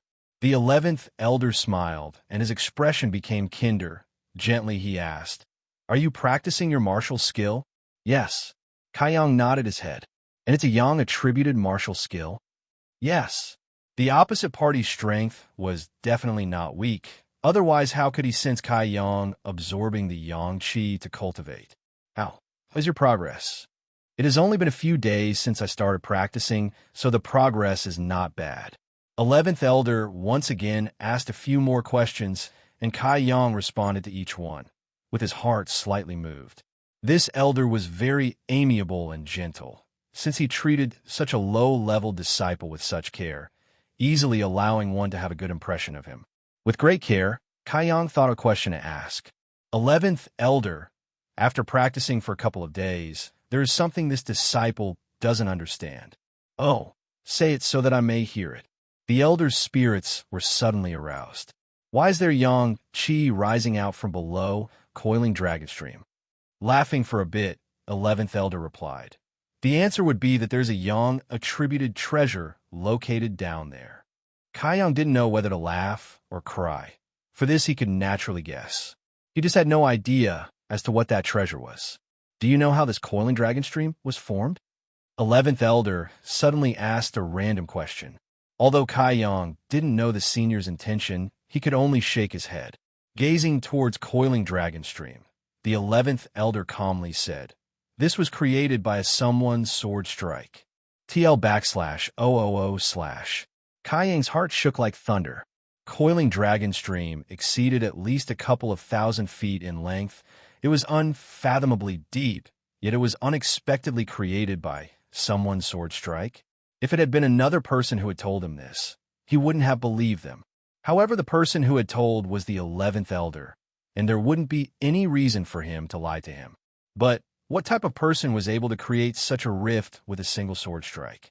And what level of cultivation had this person reached? Several hundred years ago, this was not Sky Tower. The Elder's eyes grew distant and seemed to contain a hidden depth. His voice became lower. Kai Yang knew that this senior was going to reveal some secret or hidden affair.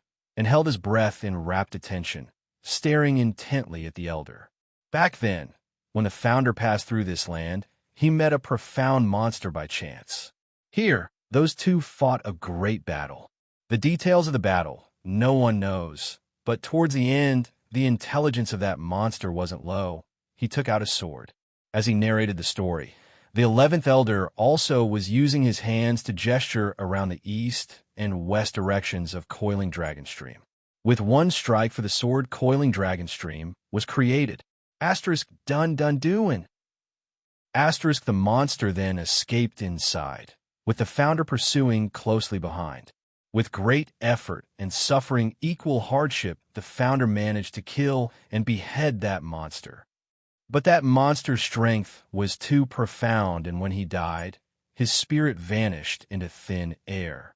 However, the founder was not relieved, so he founded Sky Tower here and guarded Coiling Dragonstream for some years. Once he confirmed that nothing associated with a monster's spirit would arise again, he floated up and left. This is the origin of Sky Tower. Coiling Dragonstream has already existed for a few hundred years, and its bottom is pitch black, unreachable even by the sun's light. After the founder left, many disciples who broke the school's rules were sent there, which resulted in the rare birth of a Yang attributed treasure, from which you have been absorbing Yang Qi. Nodding his, Kai Yang asked doubtfully, 11th Elder's purpose of coming here is also to go and see this treasure? Me? The 11th Elder's expression became queer. Shaking his head slowly, he said, I didn't come here for the treasure, but instead to meet someone. Meet someone? Laughing, he replied. As I've grown older, I find I speak more frequently. Let us end our conversation here for now. Continue to diligently practice, but do not have any ideas about descending down there. There are many dangers down there, and even I do not dare to go down there casually. As he had finished speaking, the 11th Elder left. Kai Yang's heart and mind were both touched. He was left with a lot of doubts and unanswered questions, but he could only keep them to himself. Calming his mind down, Kai Yang continued the circulation of his True Yang tactics. Now, when he used his True Yang tactics, the absorption speed of Yang Qi was many folds quicker than it had been in the previous few days. TL, don't always train. Go find Xianing to bother. Learn from Linley and Bibi. They train and have a life. Got reprimanded by Ben for recommending Yin She as a role model. Crying face. A few hours later, Kai Yang felt that his meridians were bursting. Even his dantian was packed to the brim. It was like eating too much during a meal, so much so that you felt like your stomach was bursting. Was it at the limit? Kai Yang was not surprised, and stealing his resolve, he continued. Half an hour later, his meridians and dantian suddenly became light, and that bursting feeling he had earlier disappeared without a trace. All of his world chi had charged into his dantian and compressed into a scorching hot liquid, which slowly formed into a single drop. When that drop entered his dantian, Kai Yang heard the light sound of water dripping. Liquid Yang. He had finally formed a drop of Yang liquid. It's me again. So now I will attempt to post one chapter every day with a minimum of 3 regular chapters a week. /enjoy. Chapter 36, The Beauty Beneath the Moon. Although his current training was not enough for him to develop his divine sense, Kai Yang could still distinctly feel that drop of Yang liquid within his dantian. With a single thought, the Yang drop began to move. This Yang liquid was usable during a battle, but Kai Yang had yet to test it out. In the end, the Black Book's explanation was not enough, so he needed to test it out firsthand to gauge its true potential.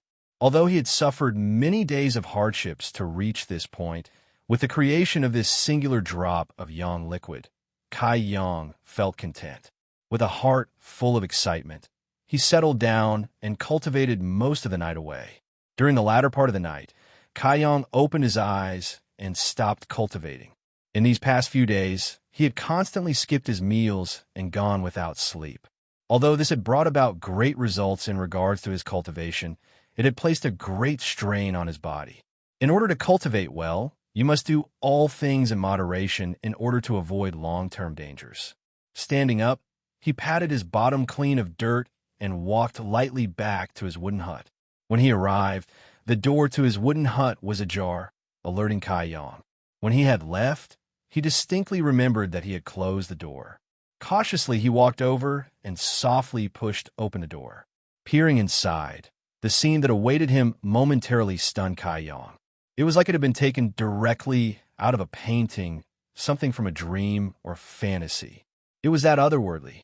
Inside his wooden hut, there was really only his bed. And on his bed slept a person, more specifically a female. With the moonlight pouring into the room via the hole in the roof, it fell onto the female asleep on the bed. With the moonlight illuminating the room, Kai Yang saw that both her hands were folded neatly and were placed on her stomach, and her well-rounded chest moved up and down rhythmically in tune with her breaths.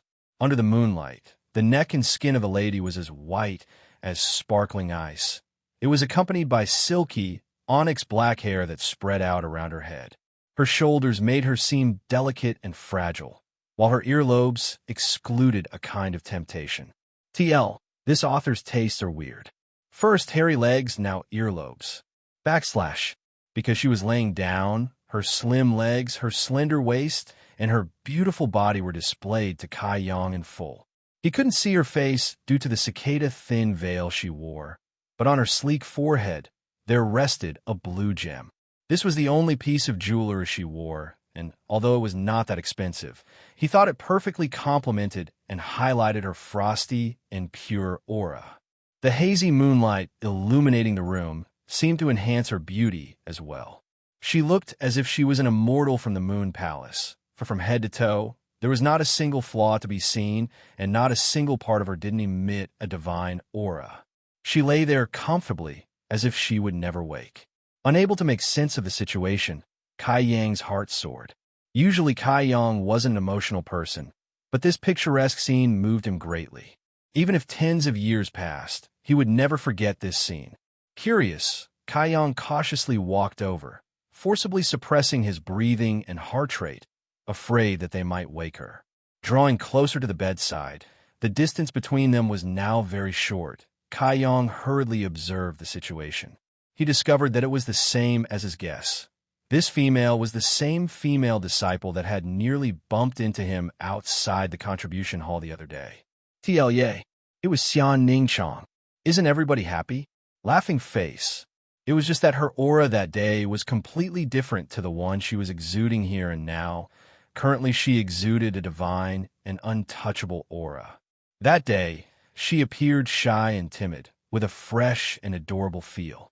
Raising his head, Kai Yang took a look towards the hole in the roof and chuckled softly. These past few days, the holes that he had never gotten a chance to fix had unexpectedly become very handy. This series of small laughs alarmed Xia Ningchong, who was currently laying on the bed. By the time Kai Yang lowered his head, the sleeping senior sister had long since woken and was staring at him with wide eyes. That pair of bright eyes first held some confusion before becoming flustered and embarrassed. In the blink of an eye, Xia Ningchang's earlobes had become bright red. Luckily, it was night, and although there was moonlight illuminating the hut, Kai Yang still couldn't see too clearly, thus allowing Xia Ningchong escape embarrassment. The two people eyed each other, one on the bed and the other beside it. Kai Yang's belly was full of suspicions. Meanwhile, Xia Ningchong wished that she could slap herself unconscious and escape an awkward situation. Her heart was in a mess. She did not think that she would be so careless and fall asleep here. Kai Yang coughed lightly and tried very hard to make himself appear somewhat good-natured as he asked, "Fellow senior sister, how should I call you?" It was unclear whether it was due to the current mood or situation, but when Kai Yang asked that question, it didn't seem quite right, especially when a young male and female were together in a room during the night. The question asked was like he was asking, "How should I call this prostitute/concubine?" 100% tasteless. Xia Ningchang's face was as red as blood, but she calmly got up and sat on the bed. Reaching out her hand, she went to tidy her hair before saying, "I am surnamed Xia." Xia Ningchong did not have the nerve to give her full name. For today, she felt that she had lost too much face. "So it's actually senior sister Xia." What can I do for senior sister Xia? If there was nothing she need from him, then why would this deity, like female, come to his hut to look for him? Under Kai Yang's questioning, Xia Ningchong remembered her original purpose and hurriedly took out a package from her side. With her emotions calmed, she said, "This afternoon, there was a hunter from Black Wind Mountains who came to find you. He waited until sundown, but you had yet to appear. I saw that he was in a hurry to return home, so I want to talk to him. That hunter said that he was very grateful to you for saving his life and asked me to pass on this package to you. And he also said that in the future he would come to personally thank you." Hearing her say this, Kai Yang was left at a loss for words, for he knew who that person was. The hunter from the mountains. Last time, when he had entered Black Wind Mountains, he had saved both the father and son's lives. Reaching out, Kai Yang accepted the package. Nodding his head, he said, "Oh, so it was like this." Secretly, Xia Ningchong raised her eyes and glanced over at him and asked, "I was entrusted with something of yours and had waited nearly the whole day for you to come back. Yet you—" And as she waited, she fell asleep. She didn't have the guts to say that out loud. This was too frustrating for her, and she had also unexpectedly fallen asleep in another's bed. Kai Yang already fully understood today's affair. Laughing out loud, "Hello?" he said, "I have troubled senior sister, so next time I'll make sure to come back earlier." Xia Ningchong didn't know if it was her own misconception or if the other party had purposely phrased it like that. No matter what, it sounded weird, like a husband promising his wife something.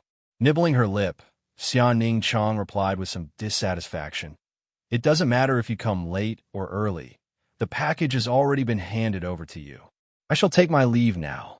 Finishing her sentence, with the swaying of her hips and the stamping of her foot, her figure soon disappeared, leaving only a sweet fragrance behind in the room and around a particular person's nose. This senior sister Xia was really too shy. Thinking about that scene, Kai Yang felt a warm feeling.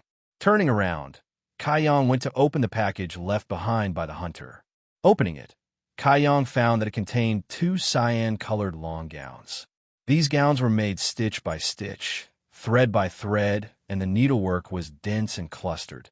The handiwork was very meticulous. Kai Yang concluded that it was the hunter's wife who had made these gowns. The hunter has such a kind heart. Last time, when he was battling the flower pattern spider, his clothes had been shredded to pieces. And it was because of that the hunter had come today to deliver 2 sets of clothes for him to wear. Smiling faintly, Kai Yang put the clothes away and lay onto the bed. That night, Kai Yang slept soundly. P.S. In response to some of the questions and comments, Ben said that Yun Che is not a good love role model. With one girl here, one girl there, someone there, and another over there. He has a good point, though. The next day, Kai Yang was awoken by a light knocking on his door. By the time he had crawled out of bed and opened the door, there was nobody outside. But in the distance, a familiar body figure could be seen rapidly running away. Li Yin Tian's figure. TL. He didn't die. ED, sadly. What is this guy up to?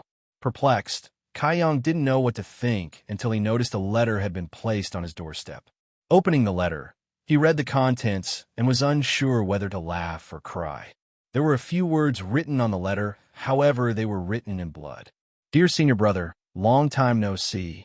I hope that senior brother would be generous enough to comply to this junior brother's wishes and come to Blackwind Forest." Bright red, these words were. There could be no doubt these words were written in blood. He just didn't know whether it was chicken blood or a person's blood. However, Kai Yang was certain it was not Su Mu's. On the back, there was another row of words, and these were far more crude and vulgar than the first message. "If you have the guts, then come." These couple of words conveyed the great arrogance of the writer, clearly displaying the extreme hatred the writer had while simultaneously acting as provocation.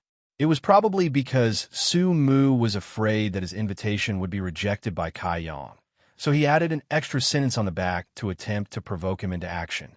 Young people were often hot-blooded, and Su Mu had experienced this many times already.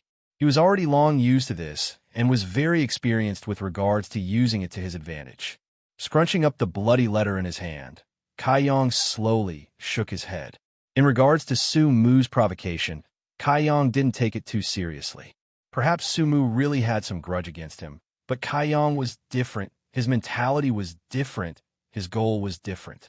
With regards to these type of small-scale issues, Kaiyang only treated them as an opportunity to measure his development and aid him in his training. Although the first few meetings between him and Sumu were unpleasant affairs, through his constant interactions with him later, Kaiyang had discovered that Sumu wasn't really that bad. He just had major dandyism issues. If you were to develop good relations with this type of person, then they would treat you really well. But if you were to become enemies, they would become like maggots on rotting bones, pestering you to no end. These past few days, he hadn't seen a hint of Sumu's group. They were probably hiding from him. He didn't know why they suddenly wanted to duel him again and came running over to issue a letter of challenge.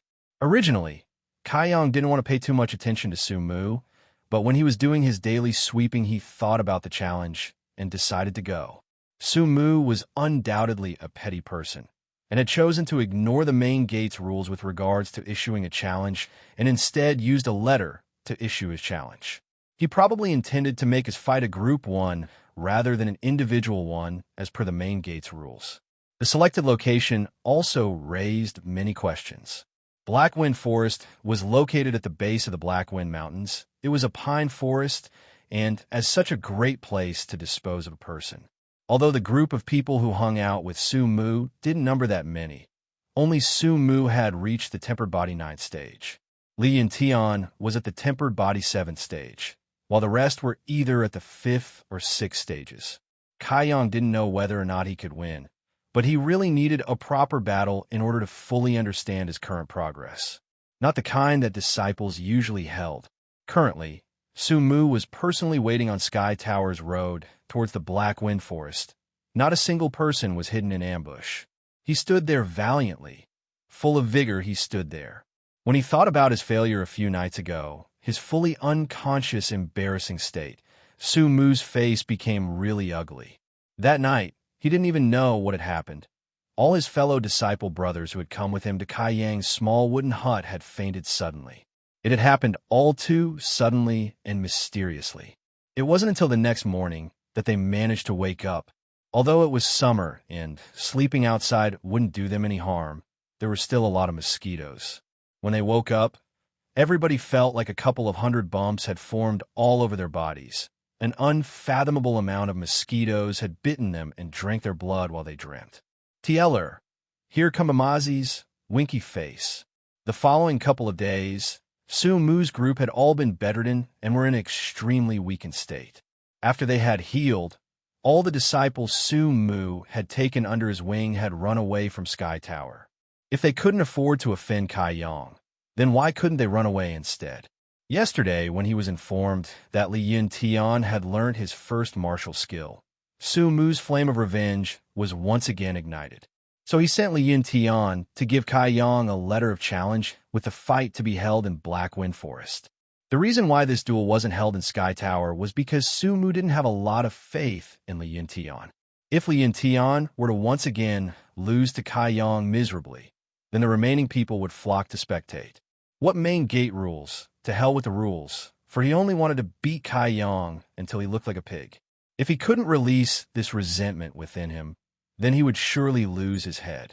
Just as he was thinking about this, Li Yintian hurriedly rushed over. "Did you deliver it?" Sumu asked, a fierce light in his eyes. Good. Then let's wait for that bastard to come." There he waited, but no matter how long he waited, Kaiyang did not appear. Sumu's face showed his impatience as he paced about before finally asking, "Could it be that bastard didn't have the courage to come here?" Just as he swore, Li Yintian cried out abruptly, "Young Master Su, someone is walking over here." His mind shaking, for he thought that Kaiyang had really come over in search of death.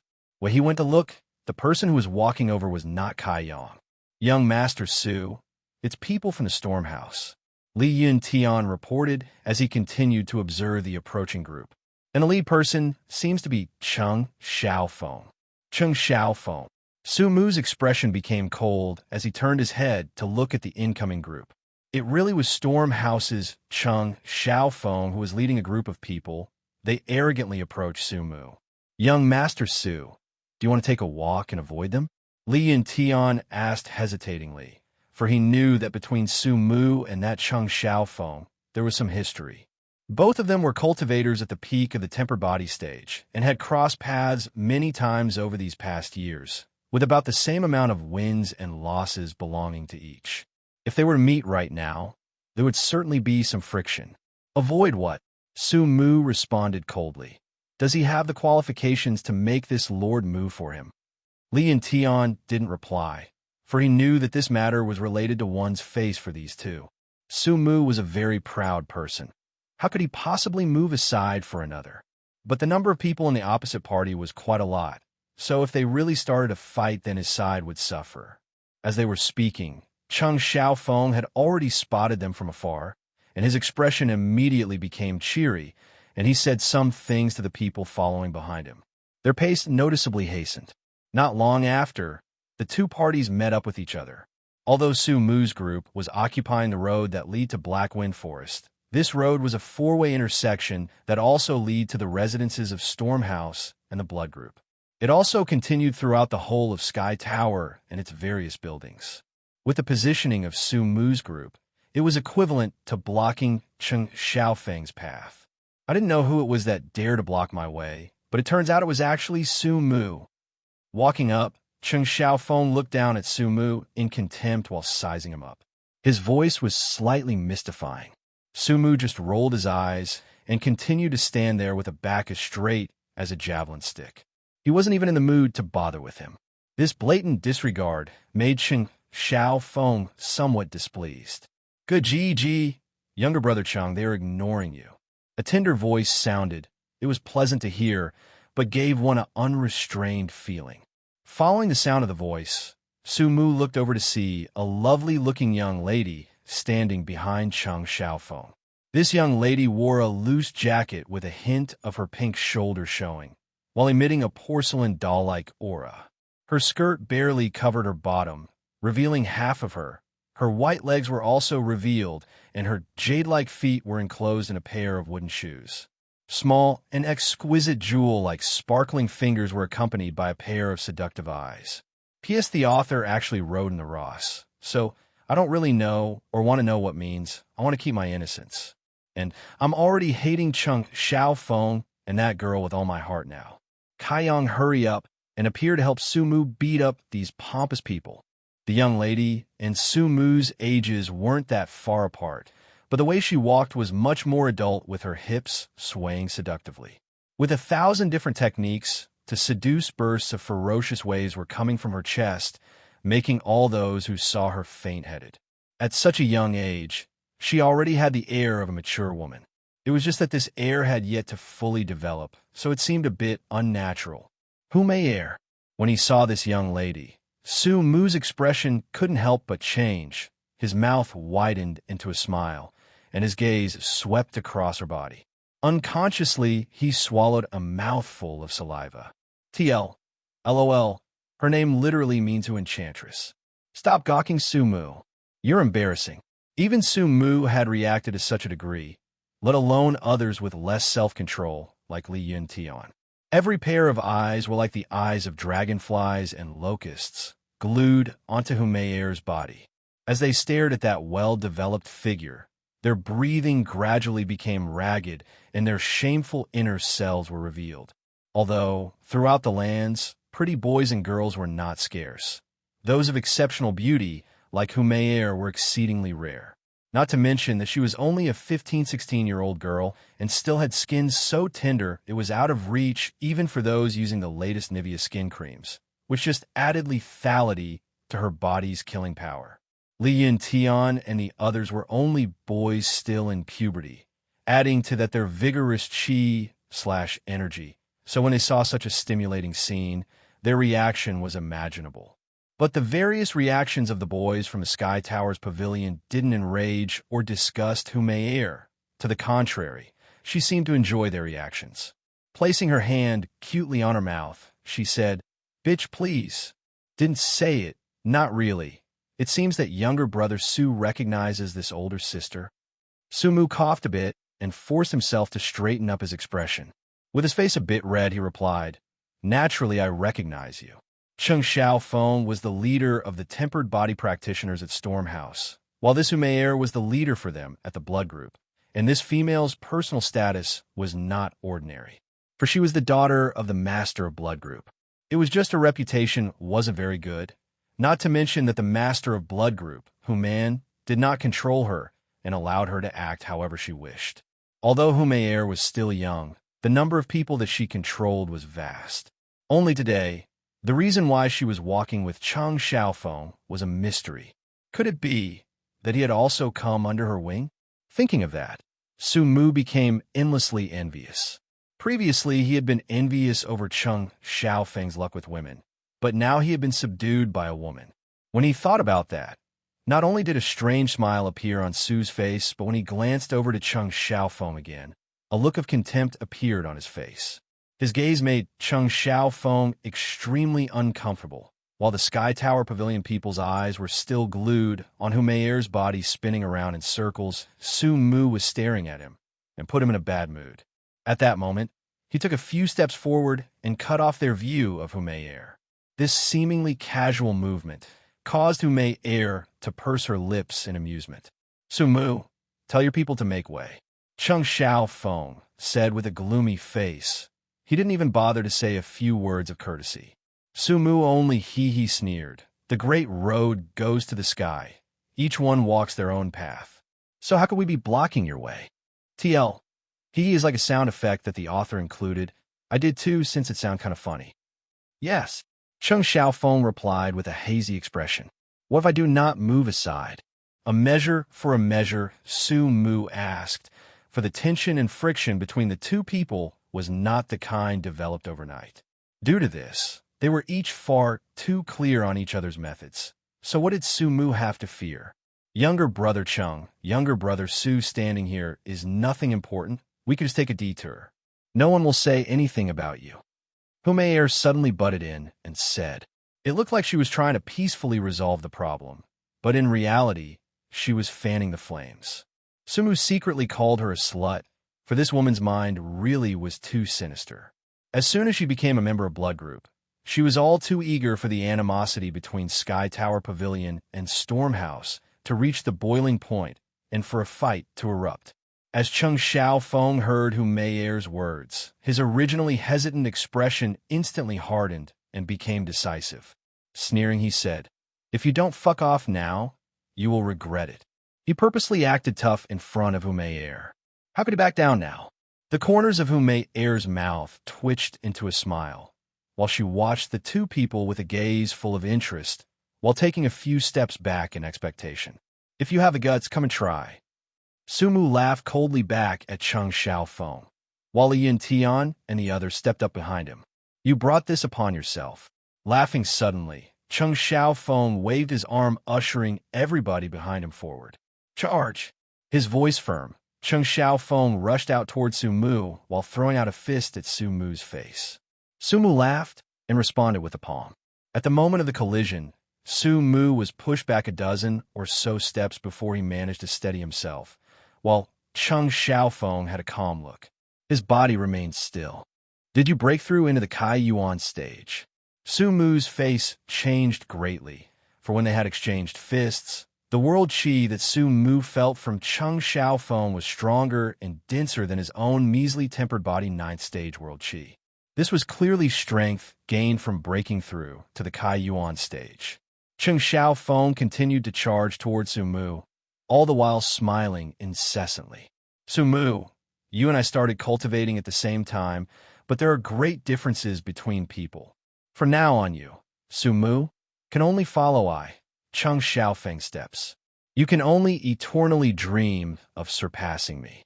Su Mu's face became ashen with despair, his heart bitter and agonized. The feeling of defeat that Su Mu experienced from Cheng Xiaofeng was many times worse than being defeated by Kai Yang. In a moment, Cheng Xiaofeng had nearly reached him. Turning his body around, Su Mu didn't dare get any ideas. The tempered body 9th stage was strong, but it was clearly insufficient to defend against the strength of the Kai Yuan stage of Cheng Xiaofeng. Before Kai Yang even arrived at Black Wind Forest, He could already hear the sounds of battle from afar. Mixed within the sounds were the cursings and swearing of Li Yun Tian's bunch, full of humiliation and mourning. Straining his ears, he listened for a while. Kai Yang felt that something was amiss. It sounded like Su Mu's group of people had met some type of trouble. Coming to this conclusion, Kai Yang hastened his pace. When he arrived at that four-way intersection, he surprisingly found Su Mu bloody-nosed and with a swollen face, laying on the ground, while a youngster sat on top of him while beating him, with Li Tian and the others clustered around Su Mu. They used all their strength to protect themselves, but it was no use since the amount of people on the opponent's side was too great and their accumulated strength was vastly superior. The disciples of Sky Tower Pavilion were already preoccupied with battle, so how could they pay attention to Su Mu? Submit or not? Cheng Xiaofeng slammed one fist down onto Su Mu's eye. Su Mu's eye socket had already long since split apart. Blood was dripping out. Submit to hell. Su Mu spat out a thin streak of blood towards Cheng Xiaofeng's face. Submit or not? He asked again, while slamming another fist down, this time on Su Mu's cheekbone area and causing it to swell up. I submit. I submit to your ancestors. Su Mu was gasping for breath, yet he was still spitting out sharp phrases. Submit or not? Submit to your grandmother's butt. Cheng Xiaofeng didn't waste any more words. He just sent out a fist before asking submit or not, while Su Mu continuously replied with poisonous curse phrases, causing Cheng Xiaofeng's fist to become heavier and heavier, more and more vicious. Kai Yang just stood afar, calmly observing the scene. He found out how much guts and courage Su Mu possessed, and watching Su Mu like this reminded him of his old self when he met an enemy he couldn't defeat. Although their bodies were littered with wounds, they did not submit. This was not being foolish, but being unyielding. Originally, Kai Yang didn't plan on interfering, and he didn't know which person Su Mu had offended, subduing him without even room to retaliate. But Su Mu's current unyielding character made Kai Yang approve of him a bit. At that moment, Cheng Xiaofeng also became tired from the constant beating. Although Su Mu was bloodied and swollen-faced under him with broken eye sockets and mouth full of blood, the utter contempt and despise in his face and eyes had not diminished at all. Humayer once again timely butted in. Younger brother Cheng, why don't you spare him for younger brother? Su has an unyielding character, and this big sister just adores such types of people. As soon as this was said, Su Mu twisted his head around and swore out, shameless whore. Cheng Xiaofeng he sneered back. Has an unyielding character? I also like it. As he said this, he casually picked up a stone off from the ground, pointed it at Su Mu's head. PSOK. Who else was utterly pissed to Humayer? Say I if you agree. I waste her so much of my time TLING crap about how she looked, and she turned out to be such a bitch. Poor Su Mu. And I guess now it's time for Kai Yang to make an appearance and lend Su Mu a helping hand. I guess the next chapter will be more interesting and less infuriating. Su Mu gazed at Cheng Xiaofeng with venomous eyes. Without batting an eye, he spat out, Cheng Xiaofeng, if you don't kill this young master today, then this young master will never let it go. You are still so foul-mouthed. The last remaining bit of guilt Cheng Xiaofeng possessed was now overshadowed by his rage, as he ruthlessly slammed the stone downwards. This time, if the stone managed to land on his head, if Su Mu didn't die, then at the very least he would be heavily injured. Young Master Su, Li Yin Tian, and the others cried out helplessly as they lay on the ground, clutching their heads. They resigned themselves to their fate of having the disciples from Stormhouse viciously kick their bodies. A flash of amazement passed through Humayer's eyes. Her heart couldn't help but throb continuously. It had only been a disagreement between junior disciples, but a disciple bashing another's brain was different. She hadn't imagined that things would escalate to this level. If Su Mu really died here, with his status, then Sky Tower Pavilion and Stormhouse would be at each other's throats in enmity. Everyone's thoughts were different, but they were all conjugated at the stone in Cheng Xiaofeng's hand. As they watched the stone slowly approach Su Mu's face, an extremely thin hand suddenly shot forward and blocked the stone's path. That hand didn't seem all that strong. It even looked thinner than average, and as the tip of the stone collided with that hand, it split the hand open and a stream of blood gushed out. With the stone's path obstructed by that hand, it ensured that Su Mu suffered no further harm from it. With this near-fatal strike stopped, the tense hearts of Li Yuntian and the others immediately released a breath of relief. Anxiously, they lifted up their heads, as they wanted to see who it was that had managed to stop that stone at such a crucial moment. But when they saw that person's face, their expressions turned into ones of shock and embarrassment. "Senior Kai," Li Yuntian cried out, for out of all the possibilities, he would never have imagined that the savior was in fact Kai Yang, the person they had previously planned to ambush and beat up. At that moment, Li Yuntian was ashamed and unable to show his face. The ruckus quickly settled down. The Stormhouse disciples stopped their kicking, and the victims, the Sky Tower disciples, took the opportunity to recover. Standing to the side, Humair's small mouth was open. She was somewhat in shock as she stared at Kai Yang. She discovered that even though this thin-figured young man's hand was overflowing with blood, his brow hadn't even crinkled, nor had his expression changed from the pain. On the contrary, his face showed signs of excitement and anticipation. His pair of sparkling eyes held a savage glint. Not knowing why, Humair suddenly felt that this person was dangerous. Drip, drip, drip, drip. The dark red blood dripped down his fingers towards the ground, breaking the ensuing silence. Cheng Xiaofeng's expression was concentrated fully on Kai Yang. Coldly he asked, "Are you a disciple from Sky Tower Pavilion?" "Yes." Kai Yang nodded his head, while the familiar stabs of pain stimulated him further and made the blood throughout his body boil in excitement, itching to battle and caused him to be impatient as he tried to calm the surges of adrenaline. "What is your motive in meddling in other people's business?" Condescending was Cheng Xiaofeng's tone, while the other Stormhouse disciples smiled arrogantly and went to slowly enclose and trap Li Yuntian and the others. "Other people's business?" Kai Yang grinned lazily. "You've already said I was a disciple of Sky Tower Pavilion. So how is this considered meddling? Even if that doesn't count, they still call me senior." "Good. Another one has delivered themselves." Cheng Xiaofeng heartily laughed. "Even Laozi can't bear to watch you Sky Tower Pavilion disciples." TLN. Laozi is a Chinese philosopher and founder of Taoism, a pacifist-type person who influenced future politicians to be more like him, helping the weak, but Cheng Xiao saying that even this miserable state would make Laozi feel pity. "Leave quickly, Senior Kai." Crawling on the ground, Li Yuntian cried out loudly, "They have too many people, so you aren't their match. Leave quickly." Li Yuntian was quite unfortunate, for his current position was closer to the disciples from Stormhouse. And since he was making such a ruckus, a bored Stormhouse disciple walked up and chopped down on his neck and silenced him. While Cheng Xiaofeng and Kai Yang were exchanging words, they were bickering with their words and also with that stone.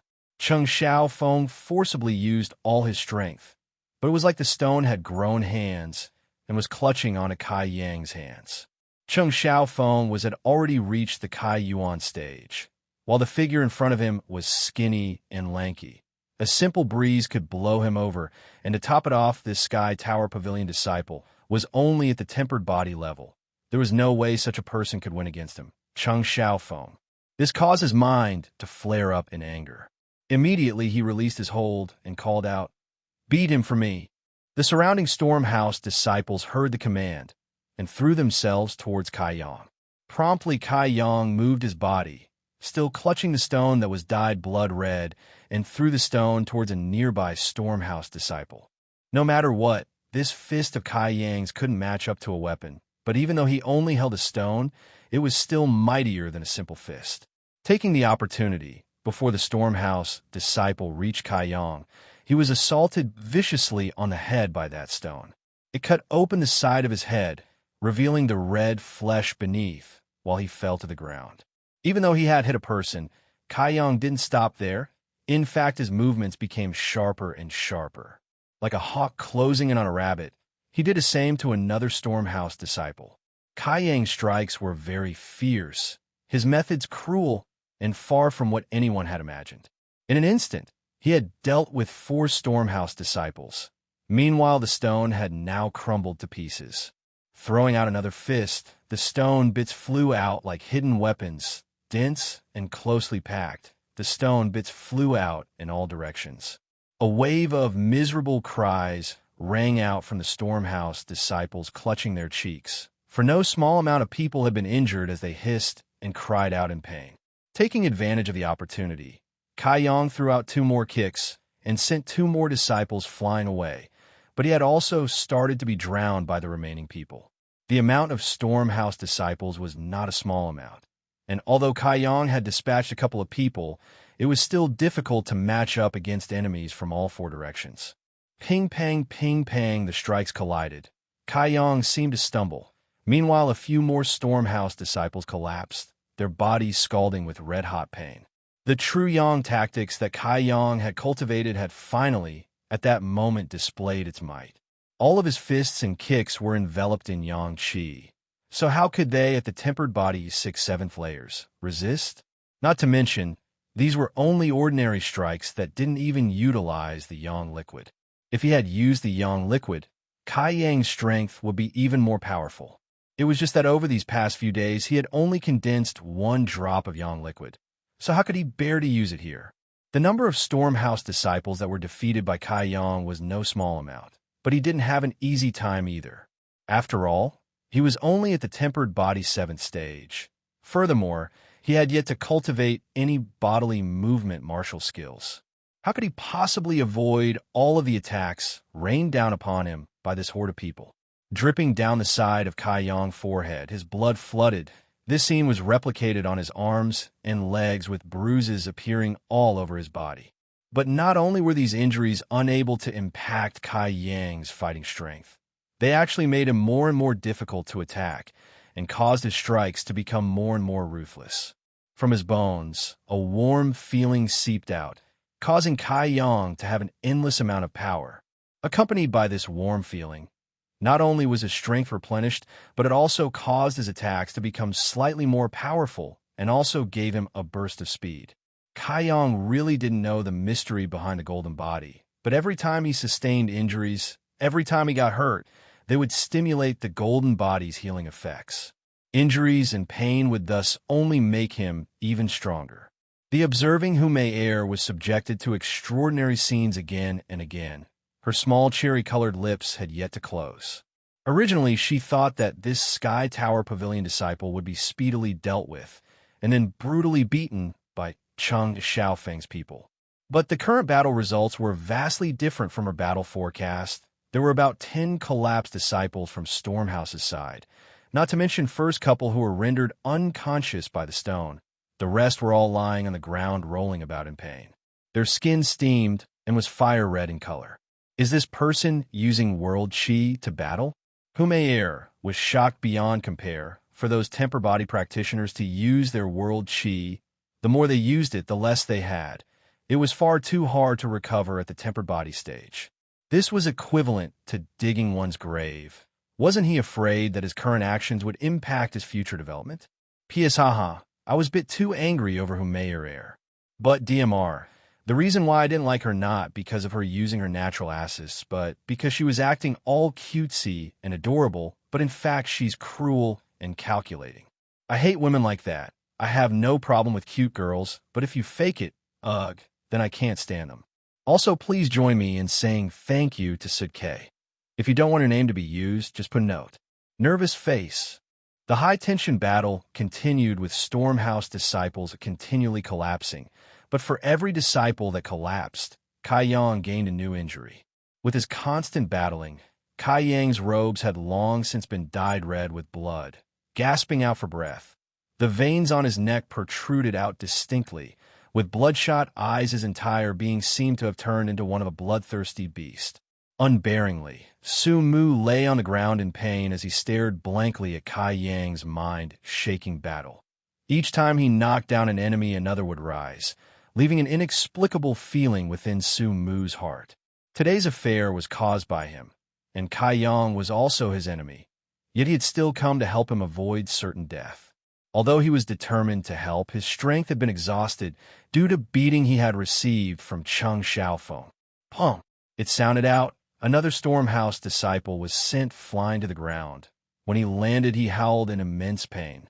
The energy produced from the True Yang tactics had entered his body, causing him feel a scorching heat and painful aching. Kai Yang's bloodshot eyes glanced over to the stunned Cheng Xiaofeng. On his face was a cold and mysterious smile. Cheng Xiaofeng's heart was in turmoil, for Kai Yang's savagery made him fearful. Now that his gaze was towards him, his entire body was frozen to the ground. Hu Meier's laugh, full of scorn, sounded out. This laugh made Cheng Xiaofeng feel embarrassed. He straightened himself up and looked at Kai Yang coldly. Calmly, he said, "I couldn't tell that you actually had that much skill." Step by step, Kai Yang just walked over, his steps steady, his skinny body emitting a crazy torrent of pressure. Cheng Xiaofeng's breathing slowly became ragged. His expression changing, he suddenly called out, "You are courting death, so do not blame me." As soon as he finished speaking, he pulled out a saber from his belt. When he was dealing with Su Mu and the others, he didn't use his weapon at all because he didn't want there to be any casualties. The stone was only used because blood had rushed to his head and he wasn't thinking clearly. But now, if he didn't have a weapon in hand, Cheng Xiaofeng held no confidence. This blood-covered Sky Tower Pavilion disciple was extremely fierce. You be careful, for this person has already reached the Kai Yuan stage. Su Mu begrudgingly informed Kai Yang, albeit unclearly. Kai Yuan stage. Muttering, Kai Yang stopped in his tracks. Cheng Xiao's face became pleased. Immediately gaining arrogance, he bellowed out, "Brat, you are only at the tempered body level, so how are you my match? Since you have used such a large amount of your world chi, you would need at least a few months before being able to recover it all. If you continue to battle, it will affect your foundations, and don't even think about breaking through anymore. Now be a good child and kneel for forgiveness. DS. Kai Yang had already rapidly charged over. You. Cheng Xiaofeng was greatly alarmed. Is this person an idiot? He already knew he was at the Kai Yuan stage, yet he still dared to charge over. Although he was astonished, Cheng Xiaofeng didn't dare to be negligent. Gripping the saber, he stabbed toward Kai Yang. In response to this direct attack, Kai Yang did something that no one would have imagined. He opened up his palm and motioned to catch it. Although this saber was only an ordinary ranked weapon, it was still a sharp weapon. How could a corporal human body possibly withstand such a weapon? Cheng Xiaofeng's expression was pleased, thinking that he was walking down the path to his own demise. Increasing the speed of his long saber, he went to greet Kai Yang's open palm. Pooh, it seemed to go exactly how everyone imagined it would go, with the saber impaling Kai Yang's hand and blood spurting out everywhere. Hu Meier's was startled when she had seen Kai Yang's confidence and how he welcomed it with grandeur and power. She thought he had some unimaginable and amazing method.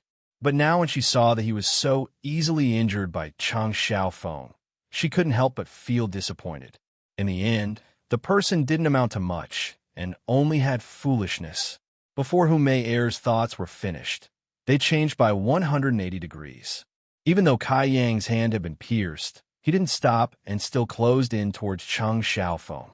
In a blink of an eye, the two people were within reach of each other, while the sound of flesh on the saber made others cringe. Ha! It sounded. Kai Yang's skewered hand went to grip onto Cheng Xiaofeng's sword hand and the handle. With the frenzied Kai Yang in front of him, Cheng Xiaofeng could no longer hide his fear. As he tried to pull back his saber, the opponent held on firmly for dear life. Laughing maliciously, Kai Yang's pair of bloodshot eyes glinted with a bloodthirsty luster, while he threw a bloody fist towards Cheng Xiaofeng's face. Frantically, Cheng Xiaofeng raised his arm to block, while also hastily using his world chi to assist in his defense. But Cheng Xiaofeng had only just entered the Kai Yuan stage. How much world chi did he have within him? Ruthlessly, Kai Yang's fist smashed into his face, dislodging one of his teeth, and his cheek immediately started to swell. The scalding that he felt afterwards was like boiling water was constantly being poured onto his face. Such tyrannical world chi. Cheng Xiaofeng was finally frightened. He discovered that even though he was at the Kai Yuan stage, the world chi inside of him could not block this fiery invasion. In a few moments, he was burnt into dizziness. Distracted, Kai Yang's second fist arrived, causing Cheng Xiaofeng's mind to become unclear. Another fist caused his entire body to become limp, causing him to kneel in front of Kai Yang with his head bent and a dazed expression. Moving his leg back, Kai Yang kicked out and sent him flying away. In the midst of the ensuing silence, Hu Meier was shocked beyond belief. It seemed that this person wasn't foolish. The reason why he went to grab that long saber was because he had something planned. Only once he caught the saber would Cheng Xiao be unable to move or properly attack. The dozens of Stormhouse disciples, even the Kai Yuan stage, Cheng Xiaofeng, were completely wiped out. Turning his head, Kai Yang looked over to Hu Meier. Focusing his blood-red eyes on her, Hu Meier unconsciously shivered. She had never met such a savage person at only the tempered body stage. After all, it was bloody battles that shaped the younger fighters. She had never really experienced such things before. Chi-chi. The noise of people's aching teeth rang out. Meanwhile, Kai Yang just calmly took out the saber that had pierced his hand, letting a river of warm blood flow out. Throughout the entire process, not even his eyebrows had creased in pain. And after he threw the saber to the side, he unhurriedly walked over to Hu Meier. This flirtatious to the bone girl shuddered on the spot and swallowed panically, while forcing out a hollow laugh.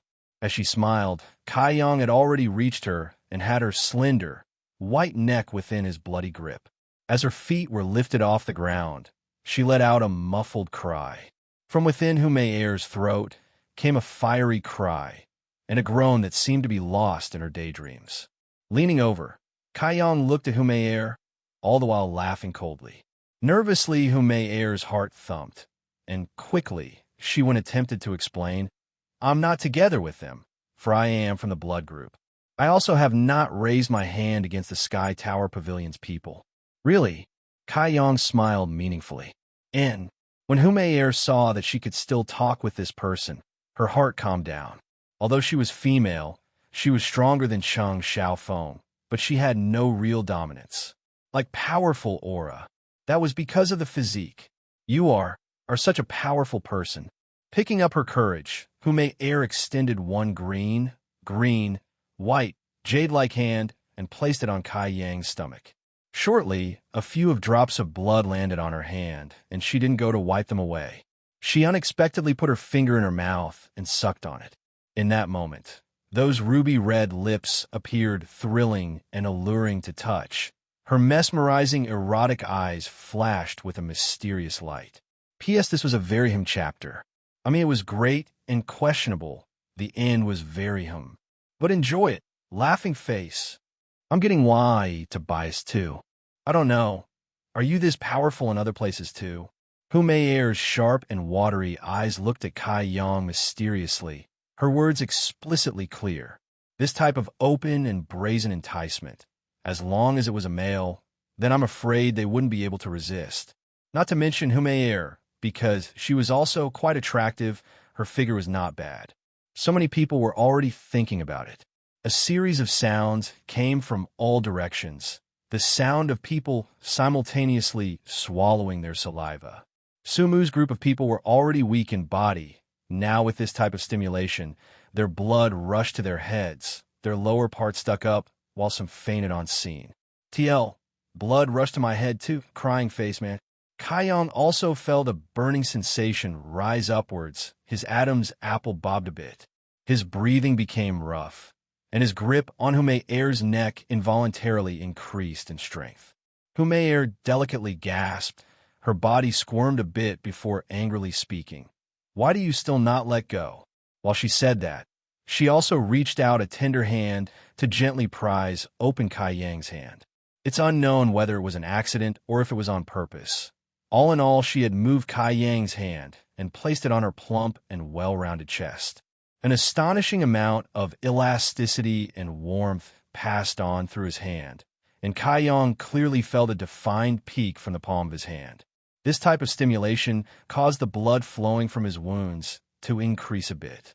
Kai Yang's face was somewhat red. He had never imagined that his woman would be licentious to this degree. She really was she most definitely possessed some ulterior move with this flirtatious behavior today. When she saw Kai Yang's embarrassment, Humayr unexpectedly started to laugh.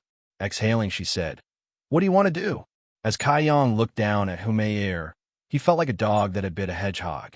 Thinking back to the start of the battle, this Humayr really didn't attack any of the Sky Tower Pavilion disciples, so Kai Yang naturally couldn't hit her. The only reason he wanted to give this woman a lesson was because she had been constantly fanning the flames during the battle. But because he was this easily toyed with by her, Kai Yang was somewhat annoyed. Kai Yang, after all, was still a man. How could he be so easily played around with by her? As he thought over it, Kai Yang's hand that was covering Humayr's hand suddenly squeezed tighter. Crying face. And Humayr's expression changed as she moaned out. Looking at that handsome face, hers turned red. Angrily, she glared at Kai Yang, for she would never have imagined he would harbor such feelings towards females. TL. Old Man Ming's teachings are coming in. Laughing out loudly, Kai Yang stood up and said to Humayr, "You can go." Humayr stared blankly ahead before looking dazedly at Kai Yang. She would have never expected that her seductions would have almost no effect. Her body, it was unknown how many people wished to have a taste. On ordinary days, there were numerous rivals that she didn't even pay attention to. But today, when there was finally a male that she held some interest in, when she had tried to seduce him, she was actually disregarded by him. Is he still a man? After standing there for a few moments, she started to laugh. With a multitudinous array of movements, she got up from the ground. Towards Kai Yang, she nibbled her red lips. Walking over to Kai Yang's side, she gently blew into his ear and whispered, "You are very interesting." Once she finished speaking, she chuckled and turned around to leave, not forgetting to use her thousand-way swaying of the hips technique. From afar, Su Mu's lot were watching stupidly, their eyes full of jealousy and envy. They didn't think that Kai Yang would actually refuse this type of good luck. They were all thinking that if it was them who were in that situation, what would they do? They would have probably pounced. No, they would have definitely pounced. The good luck of meat pastries dropping from the sky. Why would they refuse it? In any case, they wouldn't have lost anything. After Humayr left, everybody then turned their heads back to Kai Yang, feeling both sad and embarrassed. Many sighs rang out. Kai Yang squatted down and went to rip a few strips of cloth off the bodies of the fainted disciples from Stormhouse. Then he went to roll the cloth strips around his own hands a few times. Looking at Su Mu's group, these junior disciples all had faces full of embarrassment. "Do you still have the strength to walk?" Kai Yang asked. They nodded their heads slightly. "Then walk." The entire group had bloody noses and swollen faces as they returned to Sky Tower Pavilion with great difficulty before dispersing to find their own medicines and seek out treatment. Although they had fought a great battle today, it was only a battle between juniors. And the three powers would often have such fights between each other, so there was nothing special about it. Also, long as nobody important died, the respective elders of each faction would turn a blind eye and ask no questions. Only through battles would one improve, and every faction elder wished for this kind of tempering to occur, so as to allow for improvement in the strength of their juniors. Kai Yang returned to his little wooden hut, as he had planned to take out that remaining blood-clotting cream. But after thinking it over, he discarded the idea. During today's events, the only serious injury he received was the one on his hand that had been pierced by the long saber. The rest were nothing really. Although the wound on his hand looked really serious at first, when you looked more carefully, you could see it wasn't that major. When he went to catch Cheng Xiao Feng's saber, Kai Yang purposefully avoided allowing it to pierce his bones or meridians. So although there was an extra hole in his palm, it was only a simple flesh wound. It was literally the same type of wound that he had received from that flower pattern spider. It had taken him roughly 3-4 days to basically recover, so it should be the same this time too. In addition, in just this short amount of time, Kai Yang's wound had already healed by quite a lot, and his stamina had also recovered by a bit. Without sensing his body condition, he wouldn't have guessed that the warmth emitted by the golden body also contained healing properties, and that the true Yang tactics, Yang Qi, also contained a small amount of healing properties. With the assistance of these two, his injuries recovered quickly. After he learned that the true Yang tactics, Yang Qi, contained healing properties, Kai Yang quickly drifted over to Coiling Dragon Stream to absorb the Yang Qi. Although in the battle today, he didn't use a single bit of that drop of Yang energy, he had used up quite a bit of his body's Yang Qi. He urgently needed to replenish it. Just as he was absorbing the Yang Qi, Kai Yang felt a drumming from within his body. Uncontrollably, the outside Yang Qi surged into his body, and within a moment, the amount he had absorbed was equal to 1 or 2 days' worth at his previous speed. Not only was his Yang Qi replenished from today's fight, it was also even richer than before, and his meridians and channels had also strengthened and expanded by a fair amount. For such a thing to occur, it was clearly related to Kai Yang's battle today. As expected, battling with others really helped you improve quickly. His heart happy, Kai Yang began to cultivate his true Yang tactics even more diligently than before. After he had broken through a level, the speed at which he absorbed the Yang Qi had clearly increased by a lot, and furthermore, overall his abilities were strengthened. At night time, Kai Yang returned to his wooden hut to rest. In the end, he had still received several injuries today, so it wasn't the right time to pull an all-nighter in order to cultivate. Over the next couple of days, apart from eating and sleeping, Kai Yang spent all his time near Coiling Dragon Stream in order to cultivate. On the other hand, Su Mu's group, not a single one of them had popped out. It was probably because they were all still nursing their injuries. Early in the morning a few days later, just as Kai Yang was sweeping the grounds, he saw Su Mu leading Li Yun Tian and the others over towards him. All those who had participated in the battle that day, not a single one was missing. They were all valiant and full of vigor following behind Su Mu. Although they had recuperated well over these past few days, their appearances were still a bit miserable. Their eyes were bruised, mouths were swollen, and overall they appeared very comical. Looking over, Kai Yang couldn't help but say, "Junior Su, is your skin itching again?" Su Mu's face reddened, looking at Kai Yang fiercely, and then he went to stand in front of him determinedly, all the while coldly looking at him. Of course, his gaze was somewhat complicated. It contained admiration, unwillingness, vexation, and relief. "Give me the items," Su Mu suddenly said while putting his hand out, and Li Yun Tian immediately carried over 2 wine jugs over and gave them to Su Mu. Leaving one for himself, Su Mu gave one to Kai Yang. Without saying anything, Su Mu went to open the jug and started to drink from it. A group of Sky Tower Pavilion disciples that had walked by were staring in a daze and looking at Su Mu distractedly. They didn't know what sly plan Su Mu was up to now, for he was actually drinking wine early in the morning here. Smiling faintly, Kai Yang also went to open the jug up and drank in large mouthfuls. "Good!" Li and Tian shouted out loudly from behind Su Mu. "Good!" The others also started to shout. So, the two people sounded out, and at the same time, both Kai Yang and Su Mu smashed their wine jugs and ended up with wine drenching them. Drinking in broad daylight, corrupting the Sky Tower's principles. Name your prime offenders. 5 contribution points will be deducted from you each. Next, it won't be as lenient as this. A Dark Hall disciple appeared from the sidelines, as he coldly informed Kai Yang and Su Mu. Deduct it. Kai Yang was indifferent, but if this was a month earlier, he would be bleeding. Now he was indifferent. Since Kai Yang didn't care, how could the second-generation young master, Su Mu, possibly care? For he has a very powerful Patreon, so contribution points to him were not worth that much. Zhao Hu helped senior brother Kai finish his sweeping. Su Mu said as he waved his hand at Zhao Hu. "Okay." Zhao Hu had been punched senseless previously by Kai Yang, hurriedly rushed over and took the broom away from Kai Yang's hands. "This isn't appropriate."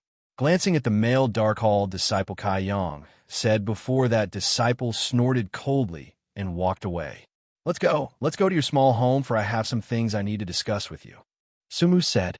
Next to the small hut, Kai Yang and Su Mu squatted in front of the pond while a small group of people bustled around behind them, patching up the holes in the roof. It looked like after the events from that day, Su Mu's group of people had completely put away their past enmities with Kai Yang. Not only had they put them away, they even wanted to make up for it. "Why did you come and save us?" After a period of silence, Su Mu finally opened his mouth to ask this question. "Why?" Kai Yang's eyebrows wrinkled. "You guys call me senior brother, so naturally I must act like a senior brother. I should think this is the reason." Though the most important thing was that Su Mu's inner character wasn't really that vile. Turning his head, Su Mu went to ask Kai Yang seriously, "Really?" Laughing a bit, Kai Yang replied, "Then why did you think I saved you?" Su Mu became silent. His heart was quite upset, and after a while he answered, "Since you regard us as junior brothers, then we will also regard you as our senior brother. In regard to the silly past issues, this junior brother is sorry. I never really took it seriously." Kai Yang replied. Looking in each other's eyes, they started to laugh out loud. Laughing will enable enemies to reconcile and repay one's debt of gratitude. It probably speaks about these types of things. With their gratitudes and grudges settles, Su Mu no longer felt embarrassed or reserved. He really started to treat Kai Yang as a senior brother. After speaking out some unimportant things, Su Mu suddenly licked his lips and his face became red. He softly asked, "Senior brother, I want to ask you a question." "What?" Kai Yang looked at him oddly. "That day, you touched, right?" Su Mu didn't dare to look at Kai Yang directly when he asked. "Touched what?" Kai Yang didn't understand. "It's that." Su Mu became depressed. Steeling his heart and clenching his teeth, he said, "It's that who may heirs." As he said this, his heart started to squeeze a bit, moving others. Kai Yang laughed involuntarily. Youngsters really were full of vigorous curiosity. "Didn't you all witness the scene?" "We didn't see clearly. So did you really touch it?" Su Mu's mouth was open really wide. "If I touched it, what is the matter?" Kai Yang grinned mischievously. "She voluntarily placed my hand on her, and I merely gave her a lesson only." Gudong, things falling down, and Su Mu swallowed down a mouthful of saliva. His face full of expectations, he asked, "What did it feel like?" "Junior brother has never experienced it," Kai Yang asked in doubt, while looking at Su Mu and thinking, was this second-generation young master still a pure virgin? Su Mu shook his head like a rattle drum and suspiciously asked, "Senior brother, you previously have already experienced it?" Kai Yang revealed a pondering expression and then showed an angry but happy, reminiscing look. Sighing out, "AI, let's not talk about past things."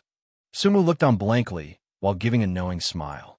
He couldn't help but curl up his lips. "You talk big. 3 years ago, senior brother, you came to pay your respects to the main gate. And in these 3 years, you didn't go and make any friends with others. So how could you have an opportunity? If so, then it would have to be before you entered. 3 years ago, how old were you?" 3 years ago, 12 years old. 12 years old.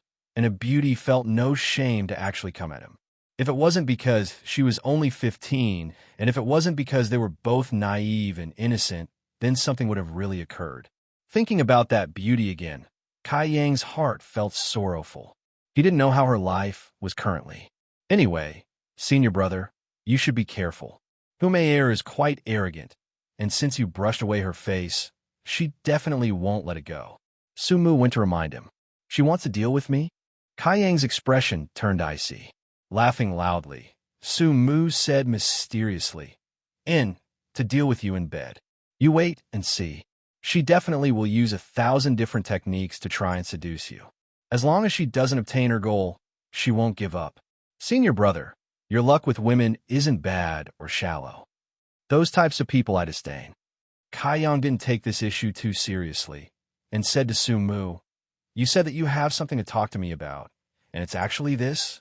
Xiaoning Chong is the only one for me." "Of course not."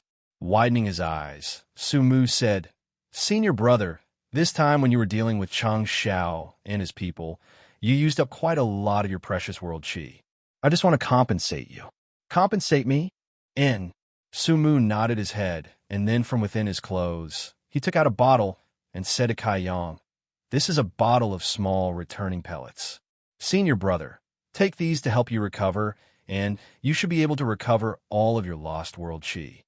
Small returning pellets. Kaiyang had actually heard of them. Although these types of medicinal pellets' effects weren't that strong, they were very gentle because they were most suited to practitioners like Kaiyang who were around the tempered body 7th stage. From the tempered body 7th stage to the 9th stage, although martial practitioners started to produce world chi, you could also increase it by cultivating martial skills. But because you couldn't recover world chi swiftly until you reached the Kai Yuan stage, it was considered extremely precious. Once you used it, one must pay a great price to recover it. However, with the help of the small returning pellets, one was able to greatly reduce the time needed. To practitioners of the tempered body 7th to 9th stages, this was most suited for them, but they were also quite expensive. Though for Kai Yuan stage practitioners and up, it wasn't the slightest bit useful. It was just Kai Yang's situation was slightly different other people's. The true yang tactics that he cultivated allowed for one to not worry about world chi.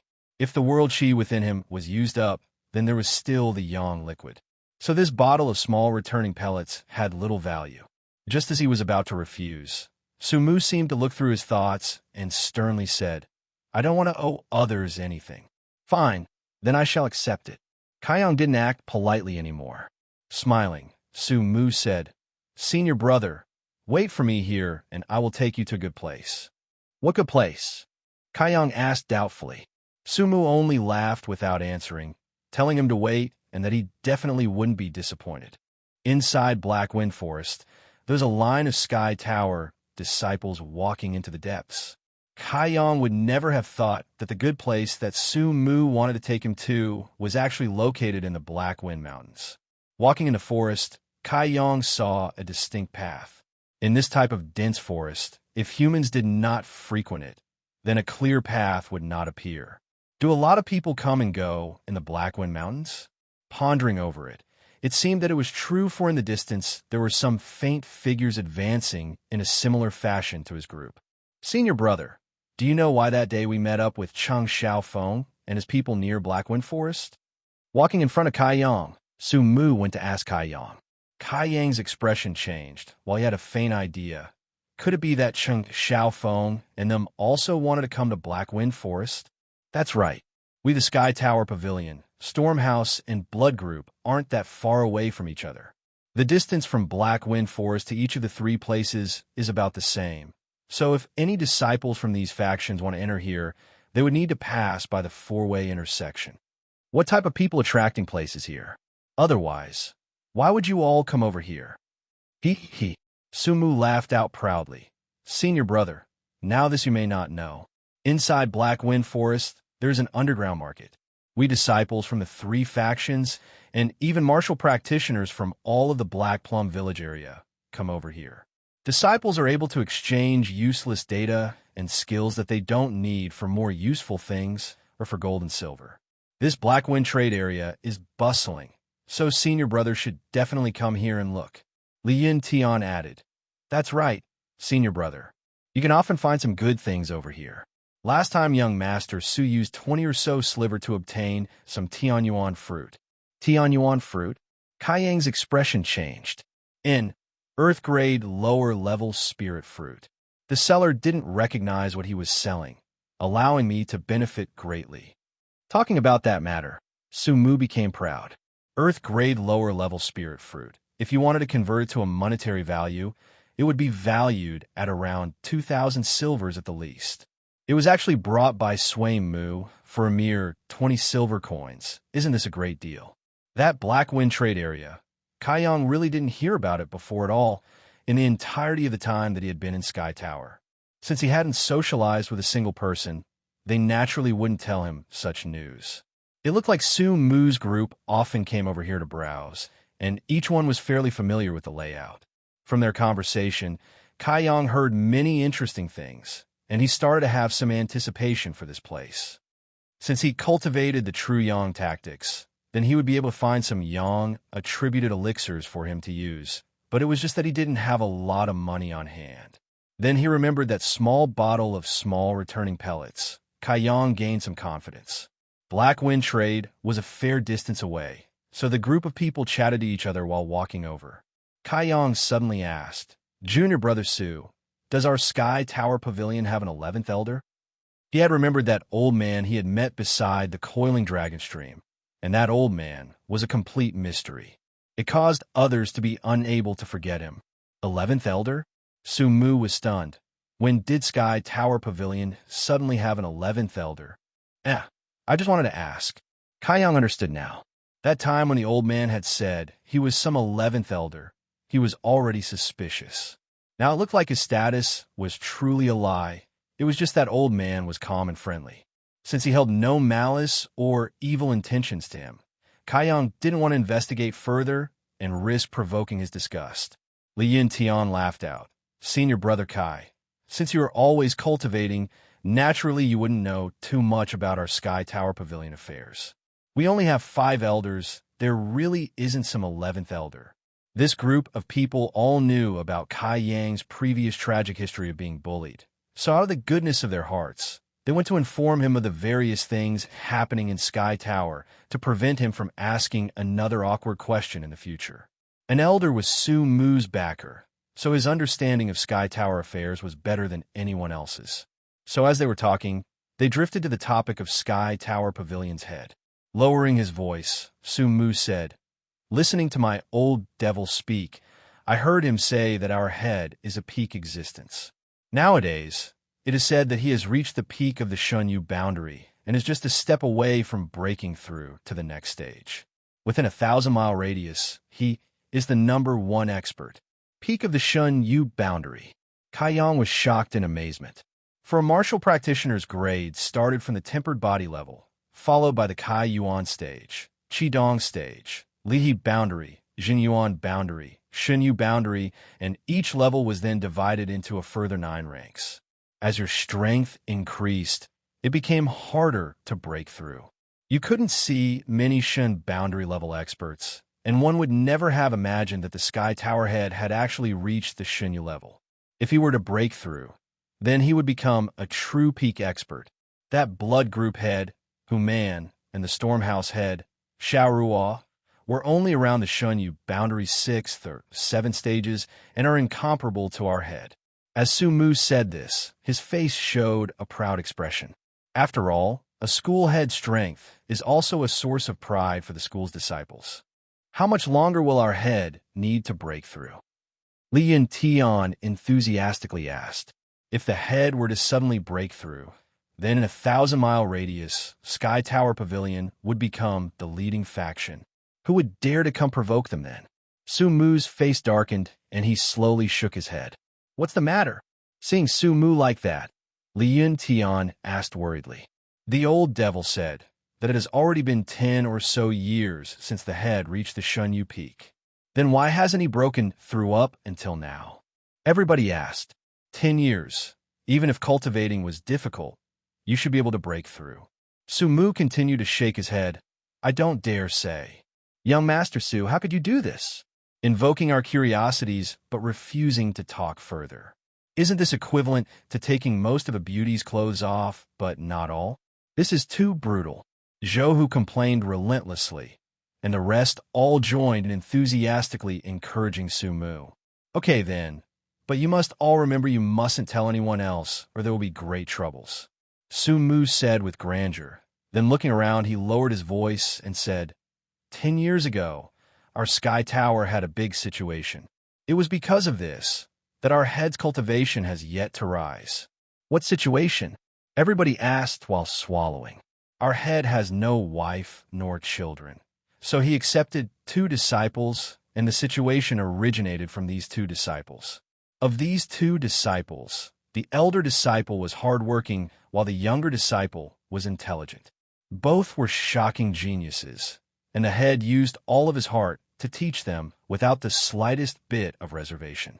These 2 were also hardworking, their strengths were neck and neck, and no one was worse than the other.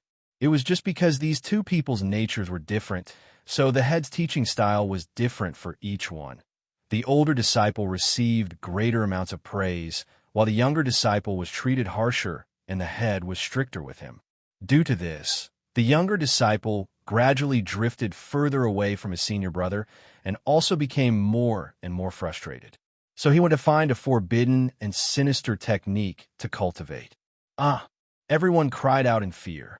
Su Mu continued to speak and captured everyone's attention again. You couldn't tell, but Su Mu was born with an eloquent tongue. The way he narrated made the story flow very well, and he succinctly expressed how the grudges between these two fellow disciples had started to his audience. Kai Yang only listened in silence and didn't interrupt, for he thought that this affair was most likely true, but Su Mu would have also added some extra details to exaggerate the situation. P.S. Hi, how are your days so far? Thanks for always coming to read my translations and enjoy this chapter. What did you think about the little backstory on the ST head?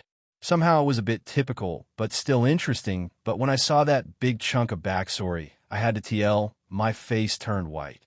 When I finished, I saw how long it was and shook my head. See you soon. After he learnt this skill, the second disciple's temperament changed completely, and his strength also suddenly increased by a large amount. The older disciple, unexpectedly, was no longer his opponent. With his newfound strength, the second disciple thought that the head would praise him more, but the fact that he had cultivated a sinister skill was finally discovered by the head. But this discovery caused the second disciple to be fully engulfed and fall into the darkness. That night, 10 years ago, rivers of blood flowed within Sky Tower Pavilion. The elder disciple died tragically that night, and the second disciple escaped from his punishment. Speaking up to that point, Su Mu paused for a moment and swiveled his head around to see everyone holding their breath in rapt attention with their ears attentive. Highly satisfied, he continued. In one night, the head lowered his head, his depression. The two disciples he was most proud of, one had died and the other had succumbed to the dark ways. The impact that it had on him, well, as you can imagine, it was very great. From that moment onwards, the head went into seclusion and few people were even able to see a trace of him. Most people thought that he had become broken and passed away, but they would have never imagined that a few years later he would come out again even stronger than before to go and personally capture his second disciple and seal him in coiling dragon stream. Kai Yang's heart suddenly shook as he remembered that mysterious 11th elder's last words.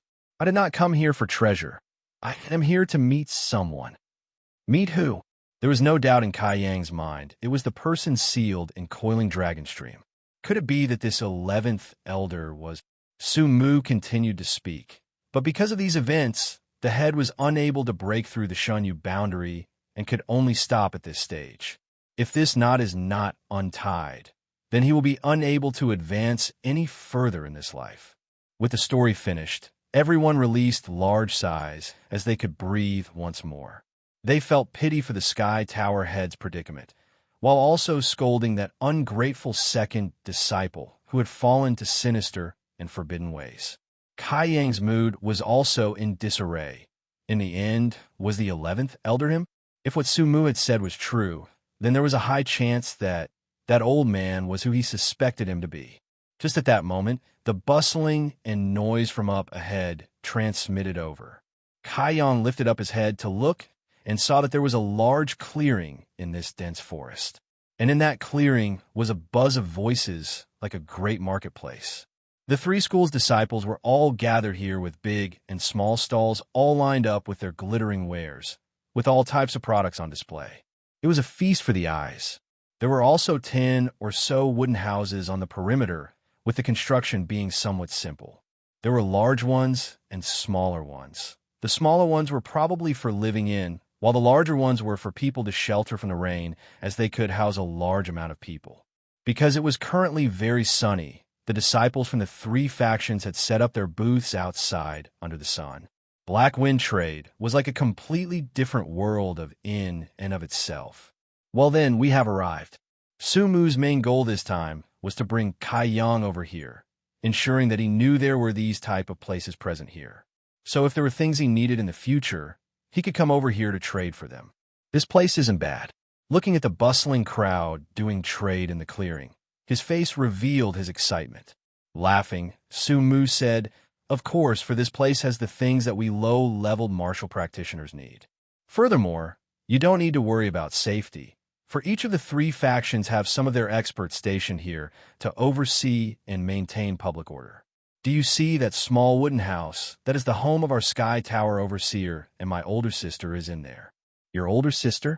Kai Yang looked towards him and remembered how last time Su Mu had come looking for trouble and said that his older sister was a core disciple. Core disciples, they were the future hope of Sky Tower. Su Mu suddenly became alert. I will warn you first, don't have any ideas with my sister. Kai Yang couldn't help but laugh. Su Mu said again, but even if you did have an interest in her, I'm afraid you won't have the ability to reach her. Your older sister is very powerful. Of course, Zhen Yuan, boundary third layer. Not many of the younger generation are qualified to become her opponents. Kai Yang was slightly moved, for a younger generation disciple to cultivate to the Zhenyu boundary was already too rare.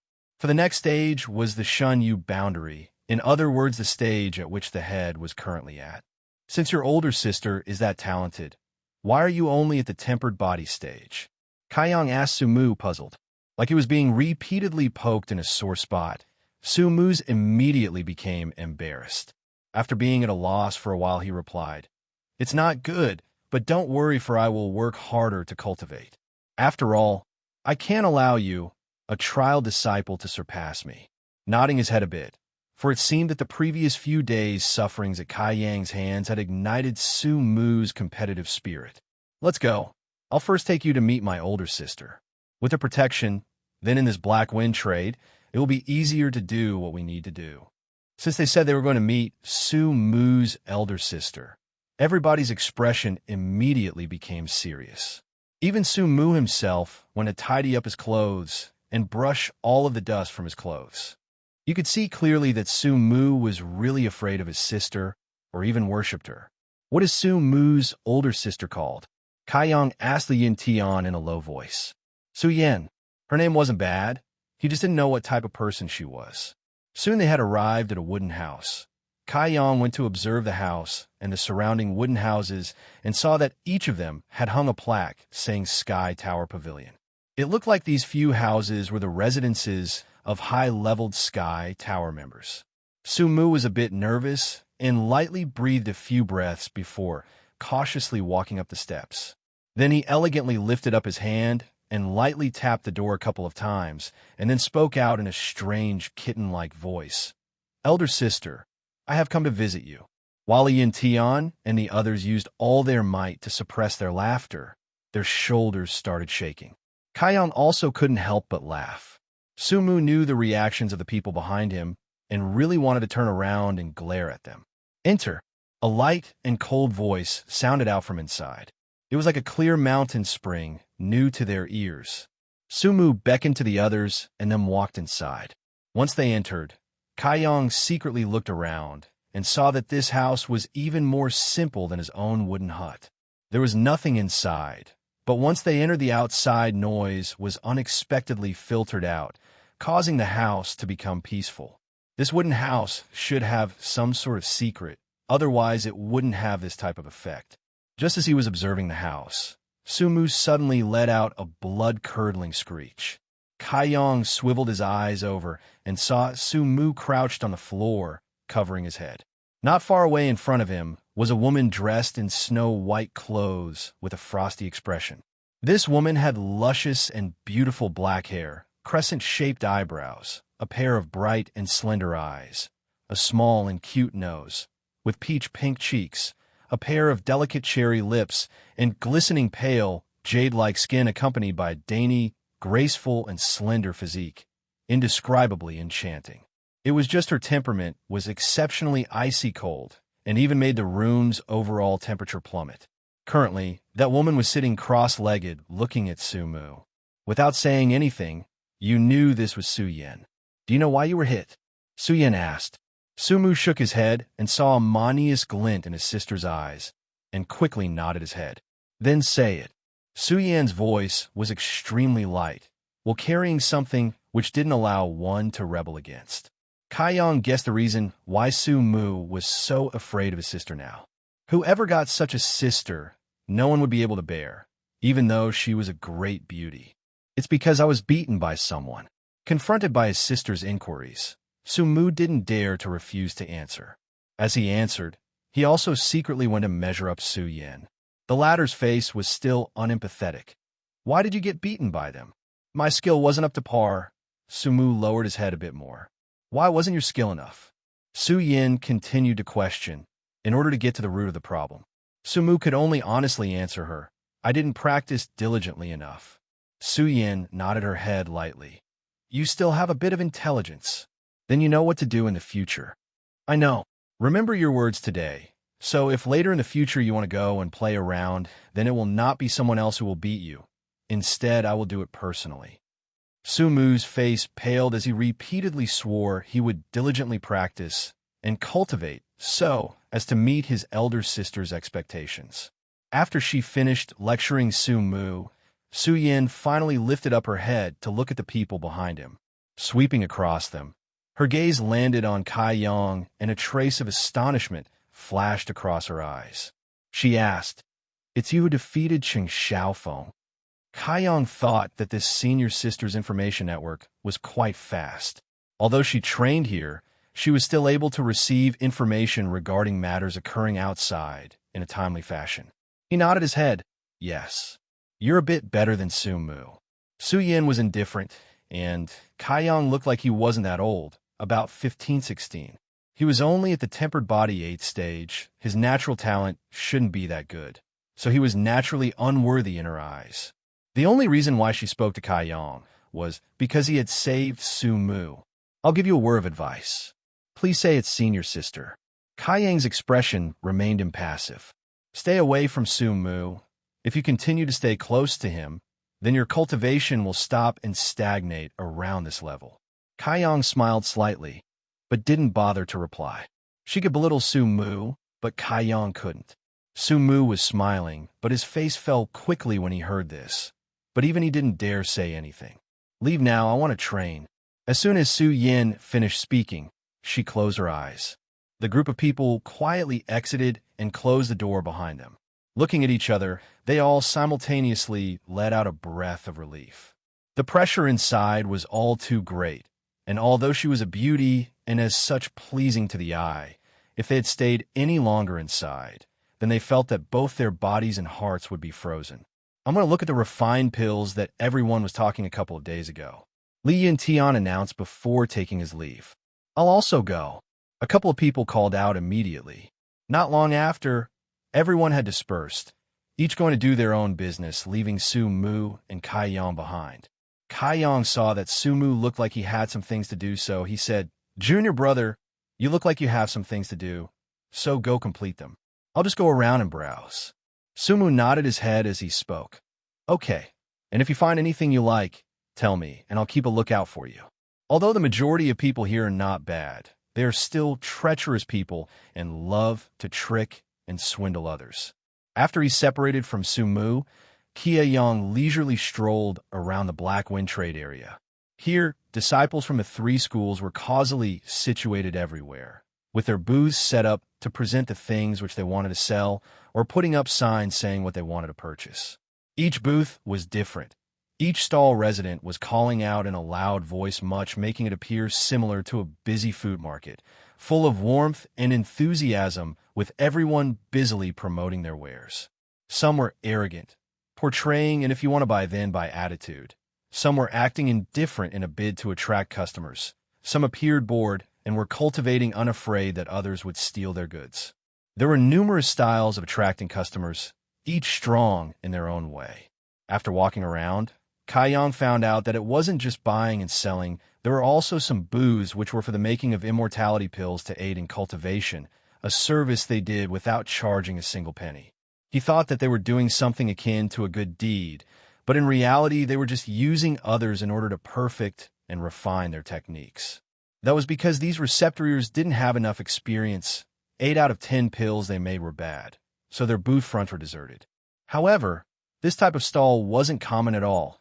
After all, receptor masters were few and far between. Kai-yong was paying careful attention to Yang attributed products. Before he even entered the trade area, the origin of Yang in his chest had started to react wildly, showing that there were numerous Yang attributed treasures. But after his little stroll, the things which he came across, their ranks were all rather low. The yang-type herbs he saw couldn't even match up to the yang-qi emitted by the coiling dragon stream, so he naturally wouldn't pay any attention to them. He had found a couple of things that interested him, but after he asked about the price, he could only shake his head and sigh. Those prices were far too high and not something his current self could afford. TL, you should ask your buddy Ling Dong for some money advice. Not Chu Feng, though. He's a true beast when it comes to spending money. I'm pretty sure he has already spent like a couple $1 trillion. ED. All stolen money, though, so it doesn't really count. TL. Still, it's still $.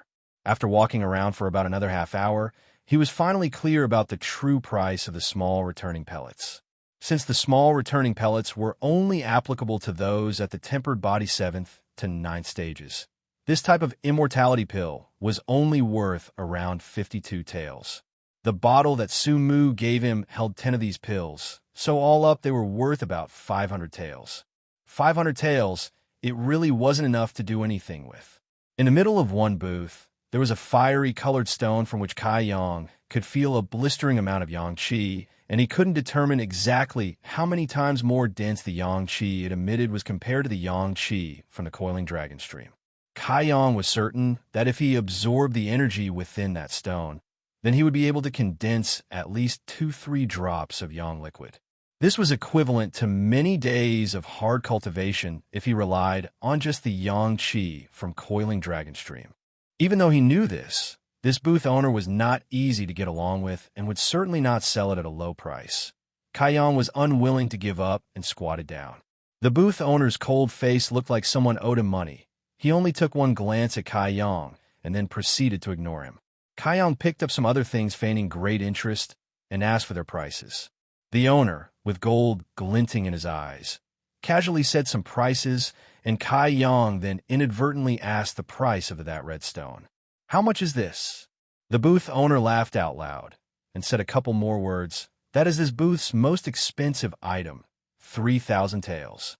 Kai Yang was completely out of ideas, for this was a truly sky-high price. This was far and away from Kai Yang's upper limit. So how was he supposed to haggle for it? Just as he put it down and prepared to leave, Kai Yang's shoulder was tapped by someone. He turned his head around and saw a cute and lovable smile directed towards him. "It really is you," Humayer said somewhat unexpectedly. "You need something?" Kai Yang's eyebrows creased, and to tell the truth, he didn't have a good impression towards this morally loose woman. Although she was currently dressed properly, but her wanton actions that day had already left a bad impression in Kai Yang's mind. Sensing Kai Yang's indifference, Humayer's eyes displayed her displeasure, and she cutely declared, "Nothing. I only came over to greet you. That's all. And goodbye." Kai Yang softly replied before turning around to leave. "TL. Kai Yang, you demand? Thumbs up." "Hey," Humayer called out as she closely followed behind him. Whether it was unintentional or intentional, her body stuck closely to Kai Yang, and as she walked, she also went to observe Kai Yang's reaction. After walking around for the time it talks to burn an incense stick, Kai Yang became a bit gloomy. He didn't know what to do about this woman's flirtatious behavior. Her skin was really thick, for he already clearly showed that he was not interested in her.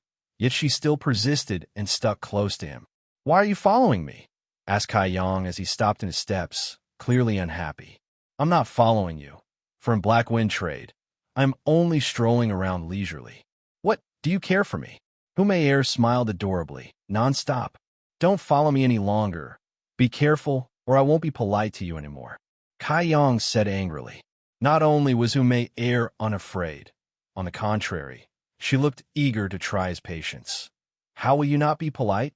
We'll be like last time,